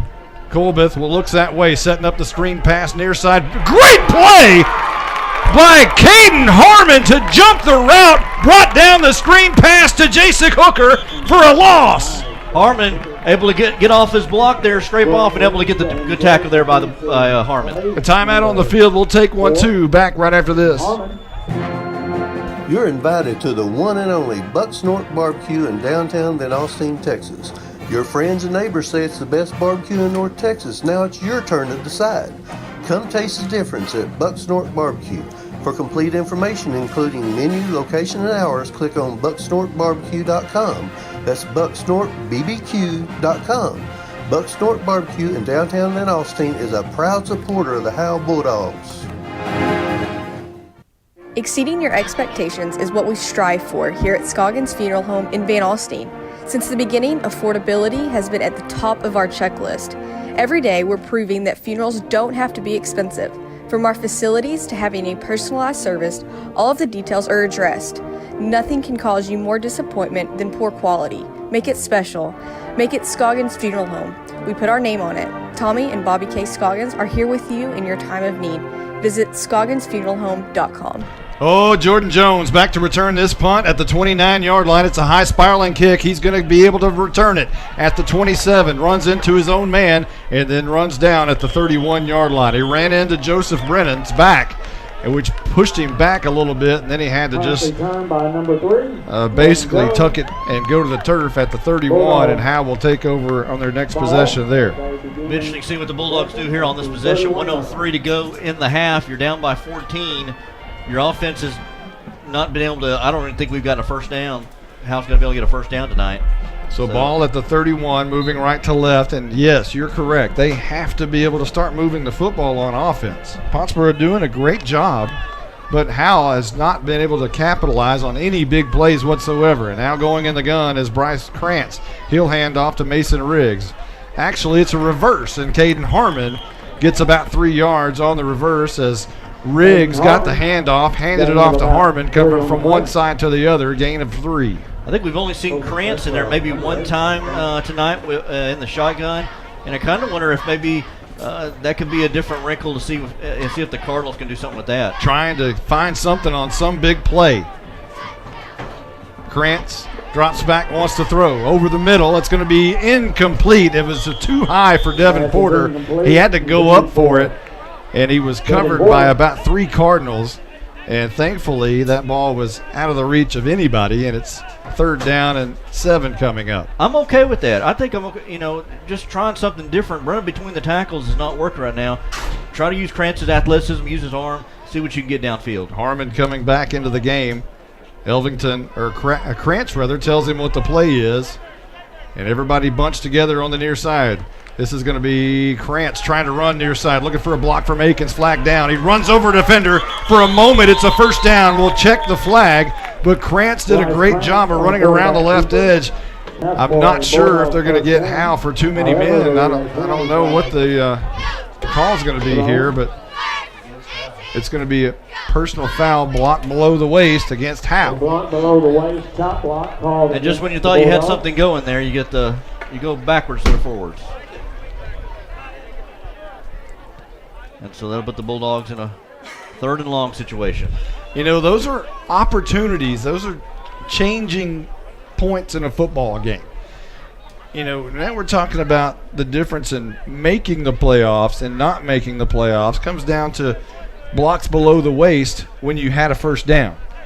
Little things like that add up to big moments. And that's a huge penalty that will back them up inside the 20 to the 19-yard line. So you went from what, 3rd and 6, 3rd and 7, something like that, to 3rd and... Well, without the block below the waist, you had a first down near midfield. Now you're inside your own 20 at the 19-yard line. 3rd down and FM 902. Krantz in the gun. This is going to be a handoff to Akins up the middle. Nothing doing there, maybe a couple of yards. And it'll be 4th down and punt time for Campbell again. Timeout. It looks like Pottsboro called timeout. We'll take one, too. We'll be right back right after this. If you're looking for a welding company that will always meet your expectations, we are just the team you need. Robertson Welding Service can do industrial, commercial, or domestic. Robertson Welding Service guarantees the quality and satisfaction of your project at a fair price. We provide precision, custom, and repair service in all steels. We even weld aluminum and stainless. You can be comfortable that Robertson Welding Service is the right company for your project. We can be found on Facebook, or you can call us at 903-328-6588. That's 903-328-6588. Monty, that was Damius Karowski on the tackle. Hey, this is Michael Mosier. I may not be up in that luxury outdoor suite on top of the press box, but hey, I'm still supporting the Bulldogs. I'm proud to be a part of the Howe Athletic Booster Club, where it's only $25 to become a member. I may have retired from pronouncing those difficult names on Friday nights, but I can say go Dogs without batting an eye. Become a black and white, towel-waving Bulldog fan by signing up at each home game, behind the home bleachers, and remember, Aljundo Dakenstater on the stop. The pressure was coming on the punt. Campbell, rather, tried to get it away quickly, punted it off the inside of his foot. It bounced in lane number 4 on the track, and Pottsboro has tremendous field position at the Howe 30-yard line. I wonder when they took that timeout, what their field position would be if they be able to return this, or or what would happen with the, even with the punt, and they've got 3 seconds now on the Bulldog 30-yard line. 3 seconds on the clock. Had that ball stayed in bounds and rolled just for 3 seconds, the half would be over. One shot here for Zach Talley. And Talley's got an arm on him. 3 receivers left side. Left-handed quarterback throwing it deep over the middle. It's going to be caught and dropped by Cates. And that is the end of the first half. Howe dodged the bullet right there. We'll take a quick timeout. We'll be right back right after this.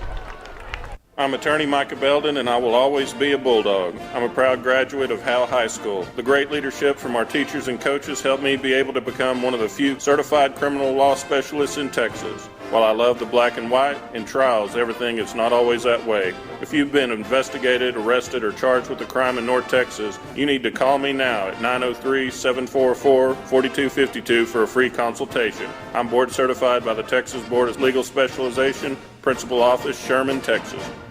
The First Baptist Church here in Howe, Texas would like to invite you and your family to a celebration of our Lord and Savior Jesus Christ. Each Sunday morning at 10:30, we meet for worship at 100 East Davis Street in Howe. Prior to that, we have relevant Bible fellowships for all ages beginning at 9:15. Join us each week to declare the hope that is found only in Christ. Be ready to experience the life-changing power of the gospel.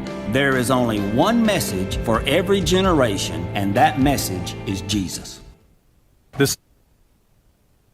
This is more than a bundle. This is way more than a combo deal. It's your sanctuary, your home field. It's where everything happens. This is your home, your car, your memories. And you want to be sure they're protected with home and auto insurance. As your State Farm agent, I get it. That's why I'm here to help life go right. My name is Ed Meacham, and I'm your Howe State Farm agent. Give me a call at 903-892-3923 or on the web at mredinsurance.com. Welcome to the Howe Bulldogs halftime show. Now let's join Justin White and Caroline Slauson. Hey, Justin. What's up? Man, I'm just glad to be indoors. You what now? I'm just glad to be indoors. Yeah. Is it cold out there? It's probably not as cold, but my feet are soaked. So. What's the field? I mean, I'm looking at the field right now. Probably from about the 5-yard line to about the 20, the 15, 25, 30-yard line is just completely mud. Yeah, and there are puddles of water everywhere. Just standing water. On the field. On the field. Wow. Yeah. So it's very wet down there, as you would imagine. It's been raining all day. But and there's a lot of slipping and sliding out there. There is. So I know you and Monty have been talking about it. Man, Howe's playing great defense. I mean, they really are.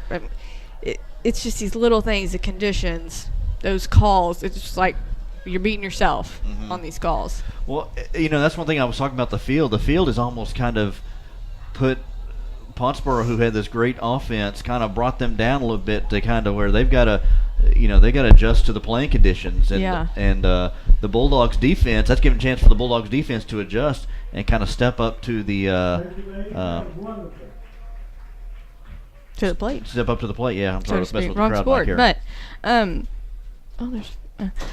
so speaking of adjustment, what adjustments are you thinking the Bulldogs need to make in the second half? I think offensively they're going to have to maybe take some chances. We talked about maybe a halfback pass. We've seen in the past where when the offense has gotten not able to move, just had issues on getting yardage. Tonight they haven't had a first down yet, so they're going to have to take some chances, make some different wrinkles. That's something Coach McCormick has done in the past. Has made some different adjustments, made some different something that they haven't seen there on film, the opponent. Right. It's Nancy, our Livingston captain, Jimmy Gray. Sorry, I just. That's okay. It just scared me. Maybe it's just me, but I mean, I just think that, just like you said, I think it's time for them to take some chances and try to pass the ball, because running the ball is just, it's not working, unfortunately. Yeah. Offense. Yeah. It's good. Defensively, though, I think they've done great. I think defensively they've pursued well, they've tackled well. That's one thing that I've noticed differently from last week is their tackling has gotten a lot better. I don't know if that's something they've worked on or what, but they've done a great job of not allowing, broken tackles. Yeah, they've taken advantage of those interceptions. They've taken advantage. It's not like they're not keeping up with them. Yeah. The scoreboard may show that to someone who's listening, not seeing it, but that really isn't the case. Yeah. Bulldogs, I mean, they're lucky to be down right now, just 14-0. Right. I mean, and Pottsboro may be saying the same thing. Say we're lucky we're only up 14-0 right now. We've given the Bulldogs chances, they haven't taken advantage of it, and Bulldogs will be saying we've had the chances. We've got to take advantage of those opportunities. Well, how about we take a break and come back with some scores? All right, let's do it. Calling all Bulldog fans to come down to the Sonic in Howe for half-price shakes after 8. Sonic of Howe is where you get great food and big smiles and a little message for our Howe Bulldog football players. Go Bulldogs, fight Bulldogs, win, win, win. It's not just good, it's Sonic good.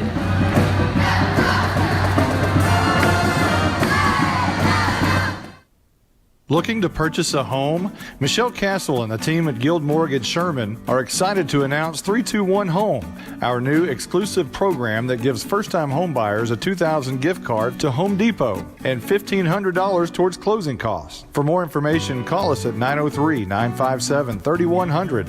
That's 903-957-3100. Guild Mortgage is an equal housing lender. Company NMLS number 3274.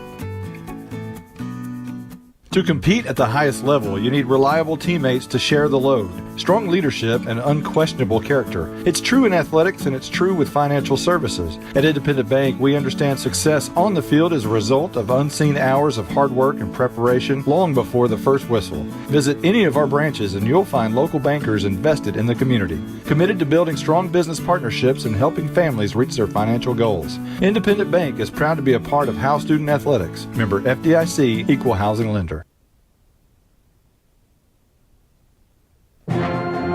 You're invited to the one and only Buck Snort Barbecue in downtown Van Alstyne, Texas. Your friends and neighbors say it's the best barbecue in North Texas. Now it's your turn to decide. Come taste the difference at Buck Snort Barbecue. For complete information, including menu, location, and hours, click on bucksnortbarbecue.com. That's bucksnortbbq.com. Buck Snort Barbecue in downtown Van Alstyne is a proud supporter of the Howe Bulldogs. Hey Bulldogs, great news. I'm your hometown realtor and I'm also a Bulldog. Hello, I'm Kevin Sarles and I'm with Exalt Realty. I wanted to tell you about the new 321 program for our new home buyers or those who haven't owned a home in 3 years. A $1,500 grant is tied to the program and a $2,000 gift card at a local major retailer is available. This promotion is for a limited time and qualifications do apply. Call me anytime, 903-821-4163. Welcome to the Howe Bulldogs halftime show. Now let's join Justin White and Caroline Slauson. All right, welcome back here at Bulldog Stadium here at Howe. Bulldogs trail 14-0 to the Pottsboro Cardinals. We're at the half. I'm Justin White alongside Caroline Slauson. Let's get some scores from around the area. You want to do the scores in the district? Yeah, sure. So looking at Rains versus Bonham in Bonham tonight, halftime 21-14. Bonham on top of the Wildcats in that one. Lone Oak at Van Alstyne tonight. 55 seconds left in the second quarter. Van Alstyne 18, Lone Oak 12 in that one. That's a close game. That is a close game. The other two teams, Commerce, sorry, off tonight on a bye week. And then, of course, us, Howe and Pottsboro. All right, so I'm going to do some just around the area here. Prosper leads Jesuit 24-7. Allen up on Plano East 41-21. Plano East had a good team coming this season, and a lot of people thought they would try to test Allen tonight, but Allen looks like they're up by 20 there in that game. McKinney Boyd 31-6 over Plano West. That's at the half. Capel and Louisville tied at 6. 42-20 Grapevine over Denton. McKinney leading Plano High 7-0. That's at the half. McKinney North up big on Wiley East at the half, 48-0. Denton Ryan leading Colleyville Heritage at the half, 28-23. Melissa beating Anna 26-0. That is at the half. Bridgeport up on Crum 27-9. That is also at halftime. All these scores are at halftime. Vernon beating Aubrey 22-6. Princeton up on Frisco Memorial 34-0. Frisco Reedy beating Lovejoy 31-0. Denton Geyer up on Timber Creek 28-3. The Colony leading Frisco Heritage 41-0. 33-0 Whitesboro over Bowie. Gunner up big 20-6 on Holiday. Tied at 7 Nacona and Callisburg. Munster leading Cumbie 40-0. That's in the second quarter. Wolf City leading Honeygrove 21-6. And Celeste leading Trenton 28-0. And then Pilot Point up on Ponder 28-0. That's at the half. This game here 14-0. Pottsboro leading Howe. Collinsville 7-0 over Valley View. Chisholm leading Leonard 12-0. 21-7 Sunnyvale up on Caddo Mills. And Bonham leading, as you said, leading Rains 21-14 at the half. I'm sorry. Go ahead. The only other, I'm assuming that a bunch of our local teams are on bye this week because I am just not getting a lot of scores showing up. The only other score I have that is not in our district and you did not cover was S&S, and they are playing Henrietta tonight in Henrietta, 14-3. Henrietta on top of S&S with just before halftime, 17 seconds left to go in the first half. Okay, and just a couple more. Talk about Bottom leading 21-14 over Rains. 7-0 Community up on Farmersville. Rockwall up on Rockwall Heath 24-0 on a big rivalry game. And I think that's all I got. Something that we were just talking about when we were off air, the difference here, we obviously have, this is grass, but I am just not an expert at all, or even know anything about, I don't know the difference, I don't know what's best, but we have grass, Pottsboro has turf, so maybe that's something that is kind of shaking Pottsboro up a little bit. Yeah, I mean, they're not used to playing on this type of surface, especially when it's muddy. Not that Howe really, the field for Howe Bulldog Stadium has held up pretty well up until tonight. It looks so tore up from up here. It's just really just a slop fest out there right now, as Monty described it. So, it really is. Again, that's kind of been an equalizer for both teams to kind of bring this heavy offense from Pottsboro, bring them kind of down, and allows kind of keeping Howe into this ball game right now. Yeah, I'm saying like I even know what the difference is. I know most people prefer grass, but anyway, so that's just something that we were talking about and pointing out. We'll come back and Monty will take over and go over the first half. 14-0, Pottsboro on top of Howe. Halftime, we'll be back here at Bulldog Stadium. Exceeding your expectations is what we strive for here at Scoggins Funeral Home in Van Alstyne. Since the beginning, affordability has been at the top of our checklist. Every day, we're proving that funerals don't have to be expensive. From our facilities to having a personalized service, all of the details are addressed. Nothing can cause you more disappointment than poor quality. Make it special. Make it Scoggins Funeral Home. We put our name on it. Tommy and Bobby K. Scoggins are here with you in your time of need. Visit scogginsfuneralhome.com. If you're looking for a welding company that will always meet your expectations, we are just the team you need. Robertson Welding Service can do industrial, commercial, or domestic. Robertson Welding Service guarantees the quality and satisfaction of your project at a fair price. We provide precision, custom, and repair service in all steels. We even weld aluminum and stainless. You can be comfortable that Robertson Welding Service is the right company for your project. We can be found on Facebook, or you can call us at 903-328-6588. That's 903-328-6588. Monty, that was Damius Karowski on the tackle. Hey, this is Michael Mosier. I may not be up in that luxury outdoor suite on top of the press box, but hey, I'm still supporting the Bulldogs. I'm proud to be a part of the Howe Athletic Booster Club, where it's only $25 to become a member. I may have retired from pronouncing those difficult names on Friday nights, but I can say go Dogs without batting an eye. Become a black and white, towel-waving Bulldog fan by signing up at each home game behind the home bleachers, and remember, Aljundo Dakenstater on the stop. Welcome back. We are at halftime here at Bulldog Stadium. It is 14-0. It's not 182. It's half. Let me fix that for you. The Howe band's about to play, and you'll be able to hear them in the background as they have done real well. And matter of fact, did really well at area competition. Their band director, Angie Liss, is about to walk past me here in a minute, I believe. I wish I could talk to her for a moment. Maybe she's just up there watching. But I know she's busy watching the band, but maybe after that performance, maybe I can get her to come in here and visit with us after that. So anyway, it's 14-0. Let's recap the first half for you. The Howe Bulldogs won the toss and elected to receive. Took the ball at midfield after a pretty good return, but quickly went 3 plays and out. Gave it to Pottsboro for the first time. And they drove 8 plays, 68 yards, and capped off the first scoring drive tonight on a 10-yard touchdown by Dylan Colbeth, their senior starting quarterback. And they took roughly about 3 minutes off the clock, 2 minutes and 57 seconds off the clock to be exact. Howe got the ball and had to punt again. Basically, that's what it's been, is Howe has yet to have a first down tonight so far in this football game. Pottsboro took the ball with 5:42 on the first quarter clock, and they went 7 plays, 86 yards, and scored on a Daniel Arnold 34-yard touchdown on the left side of the offense.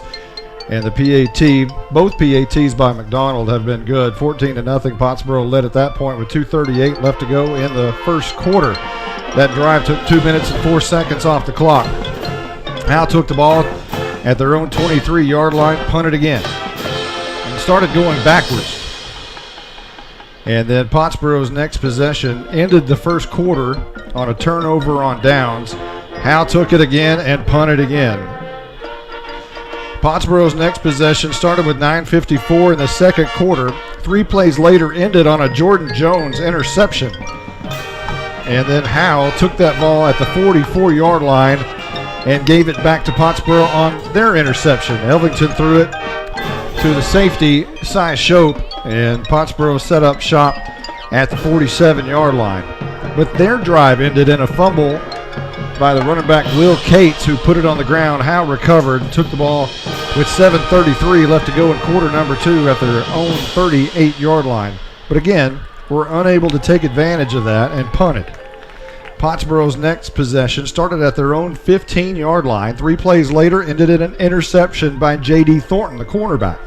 So Howe's defense has played pretty well, and they gave the ball back to Howe at the 47-yard line, and guess what? They had to punt one more time. So Elijah Campbell's punt gave Pottsboro the ball at their own 36-yard line. That drive ended in a Pottsboro punt, gave it back to Howe with 1:03 left to try to do something. That drive ended in a punt.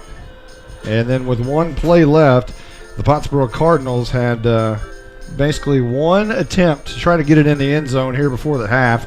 It fell incomplete over the middle, and that brought us to our halftime score, 14-0, Pottsboro in the lead. It was Pottsboro early on in the game.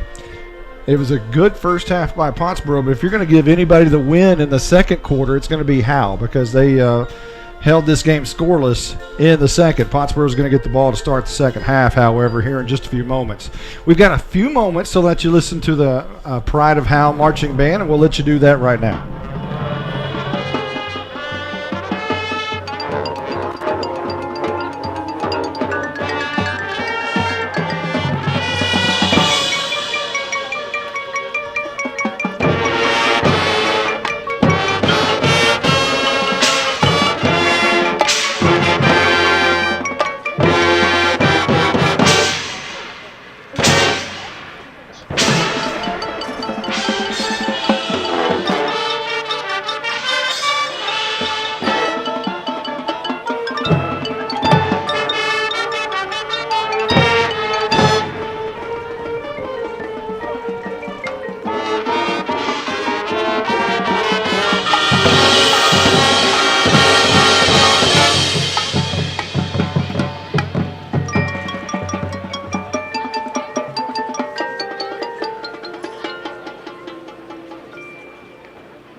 That is your Howe High School Pride of Howe marching band. And pretty good, I should say. We are going to have, I think, for a moment, we'll get to talk to Angie Liss, the band director, longtime band director, as they make their way off the track. And you turn that off while you put those on. We'll talk to you about some marching. We turn that on. How goes you? Good. Hey. So let's talk about this performance that you had last weekend. I know it rained. Yes, it did. But tell me how you did. We finished third in our class, and then when we got to March finals, and when the contest was, they called it as we were coming off the field. They said clear the stadium, and then they ended up calling the contest. We were clearly in first place at that point, so we felt really good about where we were. There were still 3 bands to go, really good bands, but so what's the actual performance? Last year was stained glass. What is it this year? Child's Play. And how's that going? We're having fun with it. We didn't get to bring our props out tonight, but we've got blocks and we've got children's drawings. We have music time, play time, and nap time. And the kids are getting, they're playing Duck, Duck, Goose out there and tag and just having a good time. Okay, well, we'll turn that down a little bit. So let's talk about the band a little bit. And it's not a competition year. It's not an advancement year. And not an advancement year. So how does that play in with your students, and how do you keep them still in the loop? Is it any different than a regular year? It's not really different in that we still rehearse the same amount of time. We still, go to the same pre-contests. We just don't. Once Region UIL is done, we're done except for football games, of course. So you've been in the Howe band since you were a child. Since I was a wee little child. And you were a part of that state championship band of the very first one, is that correct? That's correct. So how different is it in 1980 from 2018 as far as the band goes? Oh my goodness, it's different. 2009 when we went down there and got 5th place in state, it's a whole different ball game even just in the last 5 to 8 years. So what we did back in 1980, which is great, real proud of that, but it was a whole different ball game than we're talking now. So Friday nights, you can't have a Friday night lights or game without the band in the stands and all of that. So wouldn't it be nice, however, if we had the football team perhaps go to one of these band contests and cheer you guys on for once? What do you think about that? Oh, that would be great. Yeah, maybe we can try to set that up one of these days. That'd be great. How is it out there? Is it raining? No, it's not bad. Okay. It's just wet. All right. Well, that is what time? When did you get here as the band director? I came in the fall of 1994, so this is year 25 for me. She's still 27 years old somehow. That's right. That is band director Angie Liss. We appreciate you being here. Thank you. And we'll get back to the game here in just a moment. The teams are back on the field. We'll take a quick timeout. We'll be right back right after this.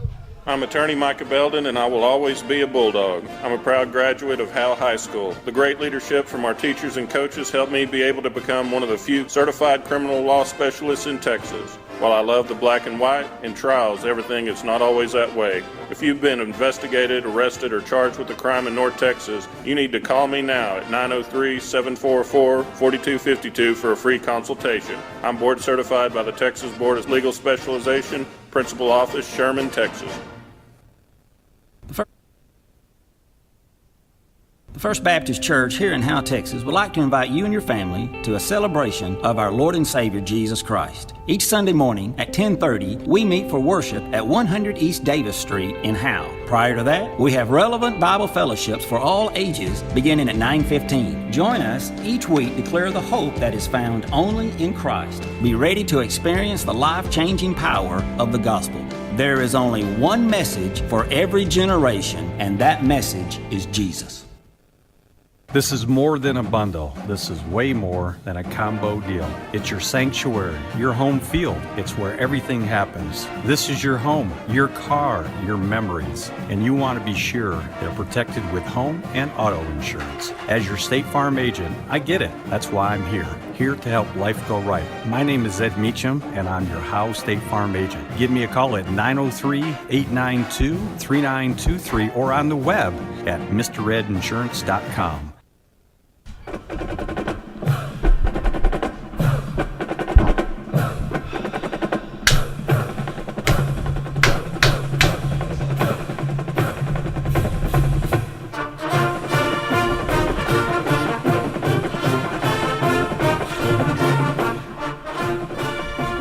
Well, Stephen Braswell in his Texas Longhorn shirt up here. But I tell you what, I have to pay back a bet because I talked so much trash last week that I thought the Sooners were going to come out and play a little better than they did.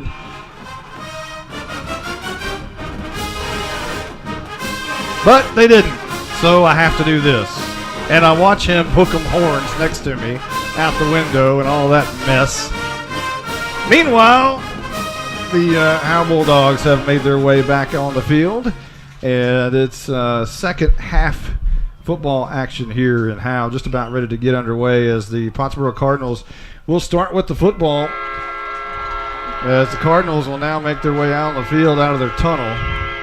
Pottsboro lost the toss to start the football game. Howe wanted the football. Therefore, okay, that's enough, train or horn.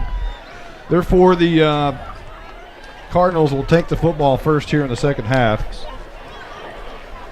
And Howe, who has played really good defense so far tonight, have created some opportunities for the offense to, could be leading in this football game with the opportunities that they've had. However, the offense has not been able to capitalize. And I'll tell you what, last week the Howe Bulldogs had just over 100 yards of total offense. And when you get under 100 yards of total offense, you're talking about a couple of handfuls of times that's ever happened in school history. And here we are probably in the same situation again as the Bulldogs were a week ago.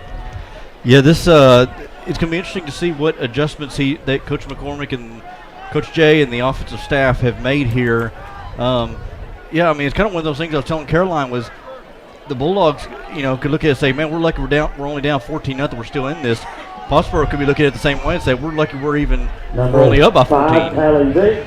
Well, Callie Vick is here to kick off the Tech Wave kickoff. If I can get my words right.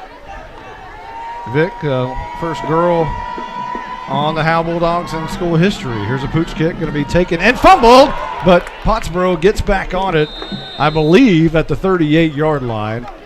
That ball just hit right off the numbers, fell forward, and so did the Cardinal, and they'll start at their own 38. Now, one thing we haven't mentioned, or at least I haven't mentioned, you guys may have in the halftime, Pottsboro plays on turf. Yes. These field conditions never come into play for them. No. So they are not used to the ball being muddy. Not only wet you can understand, but muddy is totally different. They're not used to being dirty. Ball handed off left side. Whoa, there's a lot of room on that side. And that apparently is going to be Daniel Arnold on the first down run up to midfield, crossing midfield to the 49. It seemed like in the second quarter they kind of got away from Cates. They were throwing the ball a lot, and I didn't understand. I was like, man, Cates has been gashing the Bulldog defense for a lot of yardage at a time, and they got away from that, and they go back to it on this first play of the second half. Well, Daniel Arnold getting the carry there, and he scored the touchdown earlier. 1st and 10, left to right. Pottsboro has two men in the backfield. That's Arnold again getting the carry. This time, for the first time tonight, the Bulldogs corral him only after a gain of 1 up to the 48-yard line. And some of these numbers are hard to see here now with the mud on the white jerseys. And we're told by our spotter that was Cy Shope actually on the carry. So that'll be 2nd down and 8 coming up. And you're right, Pottsboro's white uniforms are brown. They're tan. Shotgun. And it's Talley in at quarterback. And this will be a handoff to Cates up the middle. He's knocked down hard by J.C. Helpenstell. Helpenstell wrapped him up. Devin Porter gave him a nice little shove too there, but that was all J.C. Helpenstell. Good job by Helpenstell with the pursuit. A nice textbook tackle there. Wrapped up and brought him down. Helpenstell just took him to the woodshed. He did. 3rd down and 7 coming up. Pottsboro in their brown jerseys with red numbers. They actually decided to wear old uniforms tonight because they didn't want to get their new ones all dirty because they're pretty. Interesting. So the old jerseys that they're wearing are all muddy. Here's a handoff to Cates up the middle, and he's good for about 6 yards near the 40-yard line up to the 41 of Howe. And help us so with the tackle there. Coach Poe has a decision to make here, 4th and 2 on the Bulldog side of the ball. Well, a lot of times in this situation, you'll see that kind of a T formation where they snap it back to Shope, and he'll run along one side or the other on an ISO and pick up the first is what they try to do. We'll see if they try to do it here. Hooker would be split out. That's actually Miller split out wide to the right, and they do go to that T formation. And they'll snap it in shotgun formation to Shope, and he gets it, and now flags are down. And how coaches are really happy is they think that Pottsboro moved a little early, and apparently they did. I thought so too. I saw Shope kind of leaning forward just a little bit to get that snap, and that may have been a little bit too much movement there before the play. And now you got to figure, okay, it's 4th and 7, but hey, Howe hasn't even got a first down. Why not go for it again? And I think that's what's going to happen here. At the 46-yard line, 4th and about 7. Shotgun, Shope's going to carry it right up the middle, and he's not going to get it. Short at the 41-yard line, and the Howe Bulldogs have held once again. All claps from Mike Zagleski, the defensive coordinator, and all smiles right now as Howe's going to get the football back with 9:37 on the clock here in the third quarter. Just try to play power football, give it to Shope, and just see if he can just maneuver his way through this line and just power his way over. But good job by the Bulldog defense. The cliche, bending but not breaking. They stopped him 2 yards shy. Now time to do something here on offense. Offense has got to come through right here. And this is going to be a handoff up the middle. And not a whole lot of doing right there, maybe a couple of yards as massive amounts of players check in and out. Brennan will come out. And that was actually a quarterback keeper by Leighton Elvington. Peyton Harmon, I believe, maybe Mason. And I still wouldn't mind seeing Krantz out there in the shotgun. I don't know if they would do that maybe on 3rd down, but get him on shotgun and see if he can run around the edges here or maybe even use his arm. It's 2nd down and long, so maybe they'll wait till 3rd down on that one. It will be 2nd down and 8. Howe moving right to left towards the north end zone. Deep man in an offset eye situation. He's going to get the carry and brought down behind the line of scrimmage, and that's Krantz. And Krantz loses yardage again. About 3 or 4 yards back to the 40, maybe even the 39. But they'll plant it right at the 40 with the nose touching the stripe. Haven't seen that a lot yet. Like I said, Krantz was lined up back deep, just the one man in the backfield, and just hand off to him, and they read that right from the beginning. 3rd down and 11 coming up for Howe. And you think at some point you got to throw the football down the field in a situation like this, and we'll see what happens. It's a double wing set.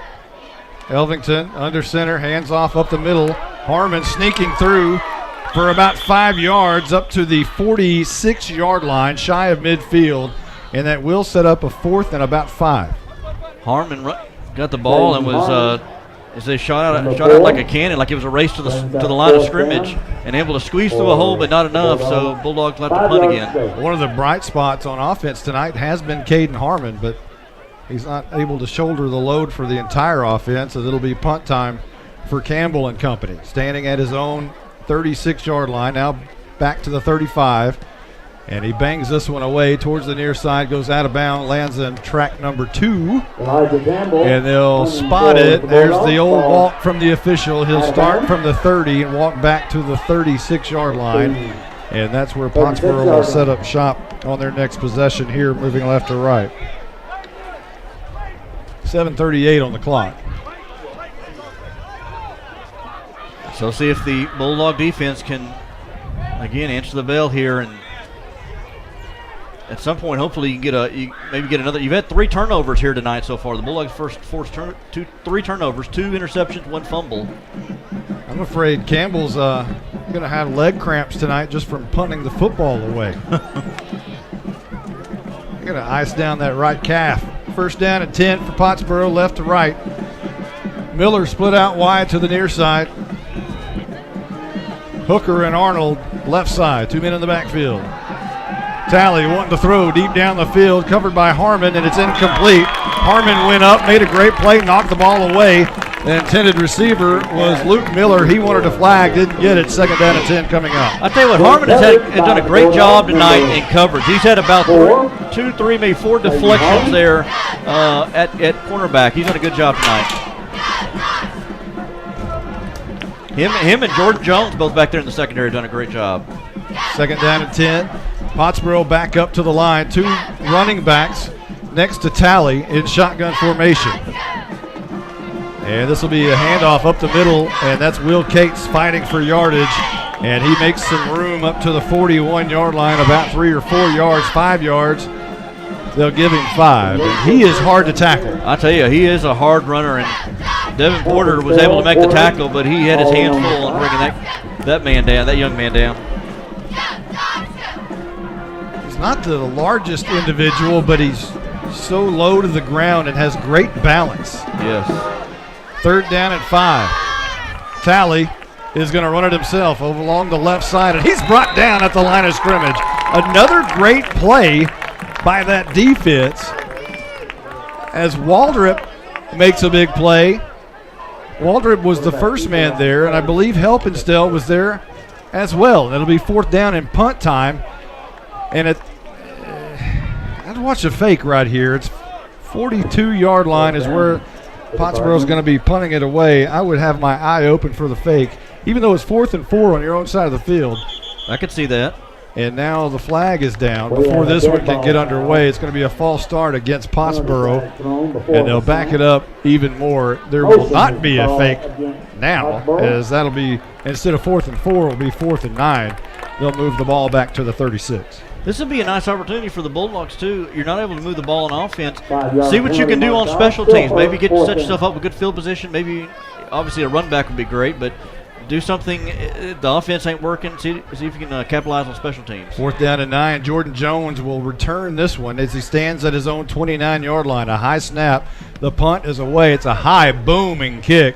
Jones is going to make the catch, and he's immediately in jail because the hang time on that punt gave the entire Pottsboro Cardinals time to run down there, and almost as soon as Jordan Jones made the catch, he was swarmed at the 29-yard line. That was a good punt there. So Bulldogs have the ball on their own 30-yard line. And again, do not have a first down this game. Got to fix that. Bulldogs coming to the line of scrimmage. Elvington will go under center, and he will hand off. First man through, and look out, there's Harmon, and he squirts for about 4 yards after initial contact was made, a yard or two behind the line of scrimmage, but he runs well. He's very shifty, and he's able to move around defenders and make his way for about 5 yards. I wouldn't mind seeing Harmon or Spencer Akins on the outside, pitch it to the outside. They've done it a couple of times, but I'd still like to see that and see them utilize that speed they have on the edges.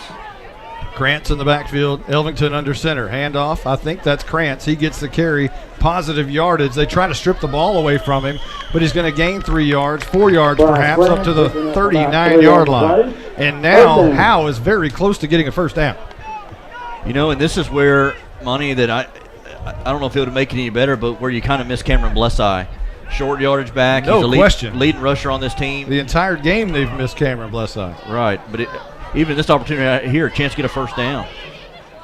Elvington under center, handoff left side. He's got room. That's Harmon. First down for Howe at the 46-yard line. Harmon running with a huge heart tonight, and he'll move the sticks, and that's Howe's first down of the entire game. At the 5:08 mark of the third quarter, the Bulldogs finally get their first down. Now a chance. Now you got to build on that. 1st and 10, right to left.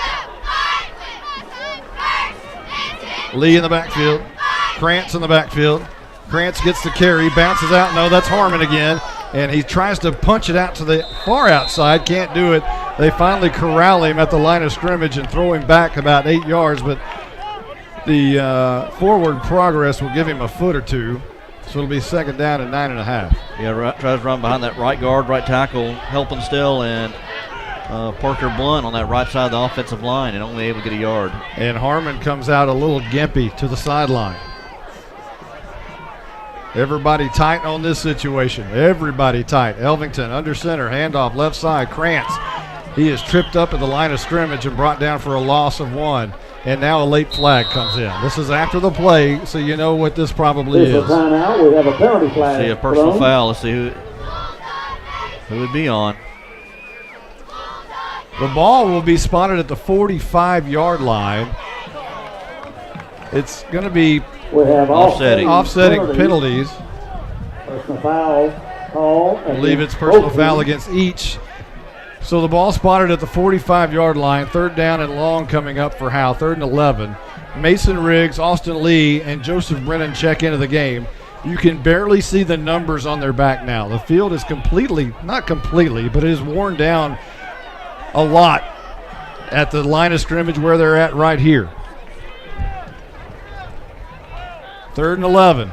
Elvington handoff Mason Riggs over right tackle, and he fights forward, still fighting, and he's going to get maybe 6 yards. And now a late flag comes out as Devin Porter has his hands in the air, and one of the Cardinals, I believe, was the ball carrier. We have penalty flags. there was some extracurricular activity, and the Howe crowd is not happy. And Coach Jay is upset. And I don't know if he's upset at the players or the officials. Now we have a personal foul against Pottsboro. Personal foul Unsportsmanlike against conduct Howe. against both teams. Offsetting penalty again. Replay the down. Actually, no, there's another flag against Howe. We have another flag called. It's a laundry list of penalties on that play.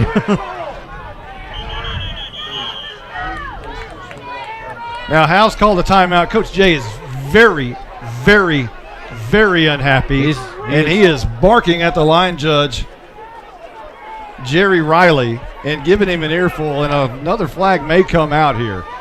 But they put it back in their pockets, but Coach Jay is not very happy. Mike Zagleski walks in front of the numbers, tries to take some of the, I guess, deflection away from Coach Jay for the moment. And he's pointing at his head kind of as to think about what you're doing here. He's upset at his players. What was a 3rd down and or 2nd down and 11 now? And now Coach Jay's wanting to talk again to the official. Going out to the middle of the field. He's already called timeout. And he's still chewing on it. And that may be what Coach Jay needs and what the Bulldogs need right now, just a timeout. Well, they don't need a 15-yard penalty, that's for sure. We'll see where they mark the ball. Right now, I think the official has already marked it at the 31-yard line. Howe, and they're deep in their own territory now. And again, are going to have to get to about FM 902 to pick up a 1st down. Well, I saw Devin Porter and number 23 for Pottsboro, Zach Weidman, the linebacker, tangled up kind of after the play, and one guy threw the other. And I think that's where I saw the first flag. And maybe that was the offsetting penalties. I didn't see where the other one came from. I don't know how you flag Devin Porter in that situation. Now, I didn't see the whole thing. I just saw the end. But it's 3rd down and long here for Howe. 3rd down and about 25 for the Bulldogs.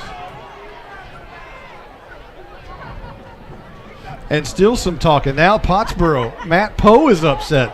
I'm not exactly sure what he's upset about. He probably thinks that it shouldn't have been offsetting and it should have just been on Howe. I'm telling you, I didn't see that at all. I may be a little biased over here in my black and white, but I did not see it that way. Don't think either head coach is really happy with this crew tonight. Harmon has checked back into the game. Devin Porter is at tight end. Mason Riggs has gone back to the backfield. However, I think he may not be in. I'll have to check. I'm looking for Mason Riggs. I know Austin Lee is in the game. We're kind of waiting because Matt Poe is chewing on the official on the far side. He's had both ears chewed off, one from Coach Jay and one from Matt Poe. And Poe kicks the mud on the far sidelines. And now we're about ready to play ball. And now we're ready with the whistle. We are ready to go on 3rd 25. 3:59 left to go in the 3rd. Shotgun formation, running near side is Krantz looking for a seam. He's hit hard, knocked down at the 30, busted down. And now another flag comes in. Oh, here we go. Krantz tried to get up, and one of the Pottsboro players rolled on top of him, and the flag came out, and we'll see what this one is.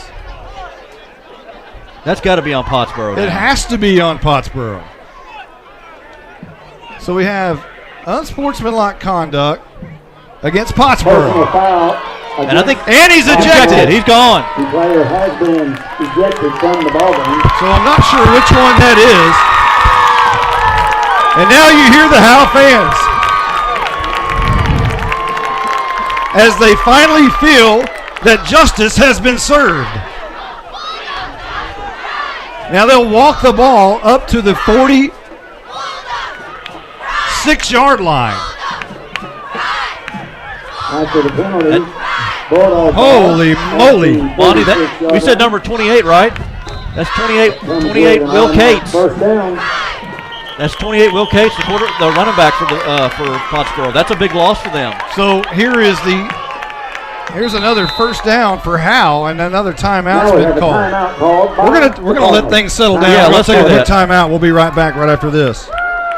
I'm attorney Micah Belden, and I will always be a Bulldog. I'm a proud graduate of Howe High School. The great leadership from our teachers and coaches helped me be able to become one of the few certified criminal law specialists in Texas. While I love the black and white, in trials, everything is not always that way. If you've been investigated, arrested, or charged with a crime in North Texas, you need to call me now at 903-744-4252 for a free consultation. I'm board certified by the Texas Board of Legal Specialization, Principal Office, Sherman, Texas. Man, oh man, has it been electric here in the third quarter. Pottsboro definitely won the first quarter and led 14-0 after quarter number one. Howe fought the second quarter, and there was no score by either team. The third quarter is a battle as well. Howe's got the ball, 1st and 10, near midfield, moving right to left after a player has been ejected from Pottsboro. The Matt Poe situation from a moment ago may not have played in Pottsboro's favor as he went kicking and screaming on the far sideline. And he's still out there giving one of the officials the business. He is almost out to the hash marks. He is at the hash marks, the far hash marks there, giving that official the business. He's still. Coach Jay is calm, cool, and collected for now, right now on the sidelines. Matt Poe, again in his 13th season here in Pottsboro, has only lost to Howe one time, and that was back in 2010 here on this very field. And he's not happy right now. And he's still out there arguing. At some point, the official's going to have to just call it quits and say, get over there. The referee is Tommy Van Deer, and he's still taking an earful. And they're out of the Commerce chapter. And they're taking all the momentum that Howe had a moment ago from the ejection. And you hear the crowd. Bulldog fans are booing, Pottsboro fans are cheering. It is loud at Bulldog Stadium. Sparks are flying, 1st and 10, right to left. Bulldogs in the gun. Krantz running near side, looking for a block from Riggs. Gets a block and gets about 7 yards. And the Bulldogs get up screaming. Maybe that's the spark that the Bulldogs needed. Bryce Krantz runs for a nice 7-8 yard solid run, setting themselves up for their second first down of the night. In Pottsboro territory at the 47-yard line. 2nd down and 3 coming up. The Bulldogs desperately need to get on the scoreboard. Send Elijah Campbell split out wide right. Krantz under center. They're going to quick snap it to Joseph Brennan, who has enough for a first down to the 41-yard line. A Wildcat. That was the wrinkle maybe they need right there. Get Brennan, gets the shot, and gets the snap from shotgun. He runs up the middle, bounces off one player, and able to dive across the first down marker. Oh, doctor, grab your socks and pull. 1st down and 10, right to left. Krantz in the gun, 2 men in the backfield. Krantz is wanting to run it, looking for a block from Riggs, and he slips down right at the line of scrimmage. He planted his left foot and it fell out from underneath him. 2nd down and 10 coming up, maybe 11, as he lost a yard. And around that left side, it looked like he had a crease, a little hole there. He could have found maybe a little bit of yardage there. Yardage been hard to find here, but yeah, he stepped on the ground. The ground came out from under him. And back to the line of scrimmage. You're seeing pure heart from the Howe Bulldogs on this drive so far. Krantz in the gun. He gives it to Brennan over the middle. Left guard surges forward for 3, maybe 4 yards. Inside the 40 to the 37-yard line. Maybe this offensive line is starting to develop some holes here. Brennan's taking advantage of them. Brennan and Krantz have been the bright spot on this drive. 3rd down and 6.5 coming up for Howe. 2:08 on the third quarter clock. 14-0, Pottsboro in the lead. Krantz in the gun. Riggs stands beside him. Riggs gets the carry. Over right tackle. He's got some room. Hang on to the football, and he's close to a first down at the 30-yard line. Riggs, we've talked about before, he's a nice, aggressive, solid runner here for the Bulldogs. But, yeah, hang on to that football.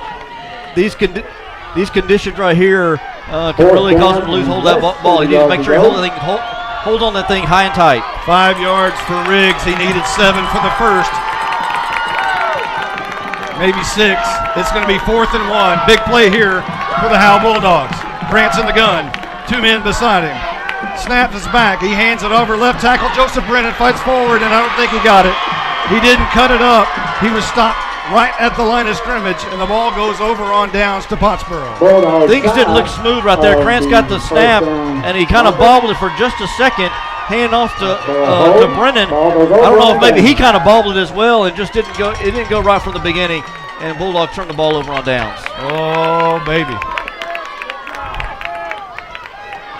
That was fun. Bulldogs had a shot. They had a spark there for a little bit. They were feeling the momentum from the penalties or from the crowd. So Elvington goes into the game.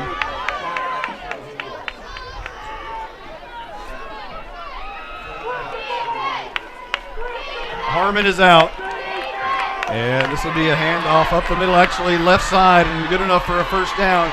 A misdirection play, and a nice gain there for a first down up near midfield to the 46 for Pottsboro. 13 yards, and I'm not sure if that's Cates. It's hard to see who's in. I think that was Kugleth, I believe. I can't tell from the numbers. We were told that Cates had been ejected, but we may have that wrong. We'll have to check and see who's in at tailback. Again, the numbers are very hard to see. It's very muddy, and it's 1st and 10, left to right for Pottsboro. Handoff up the middle. Nope. This time he's going to keep it around the left edge, and the quarterback is brought down after about a 7-yard gain, and I believe that's Colbeth into the game at quarterback. Yeah, Kugleth is the quarterback. We confirmed. Steve Braswell has confirmed that. Ball spotted at the 47-yard line after the gain of about 7 yards. Second down and 3 coming up. Sorry, Pottsboro starting to get a little rhythm here running the ball. Need a big play and a big stand for the Bulldogs. Shotgun, Colbeth runs left. He's going to keep it on the ground. He's got the first down. He's got more inside the 40 to the 38-yard line. We haven't had an unsportsmanlike conduct in about 5 minutes. 16 seconds on the clock, and we're headed to the 4th quarter. I'm not sure if Pottsboro is going to call another play before the clock expires. The clock starts rolling at 14. Kugleth got that on the keeper, went around the left side, had a couple of receivers on the left side blocking for him. Able to get that first down. Ball at the 39-yard line. They're not going to snap it. That's the end of the 3rd quarter. The Howe Bulldogs trailing 14-0 to Pottsboro here at home. It's been a long time since they've beaten the Cardinals in Howe, Texas. Trying to find it tonight. Back in a moment right after this. Hey Bulldogs, great news. I'm your hometown realtor, and I'm also a Bulldog. Hello, I'm Kevin Sarles, and I'm with Exalt Realty.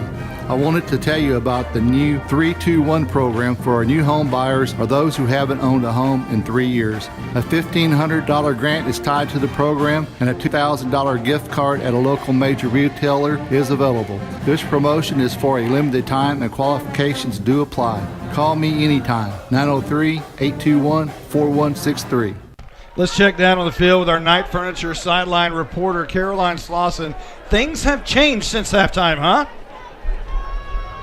There really isn't a way I can explain what it was like down here. I was actually on the sideline yelling. Then I remembered your radio guy from the day got you a flag. It was just, this was crazy. It was crazy. Well, it's 1st down and 10. Pottsboro now switches side of the field, headed toward the north end zone. Handoff up the middle, churning forward, fighting for about 6 or 7 yards on first down is the new running back into the game as Will Cates has been ejected.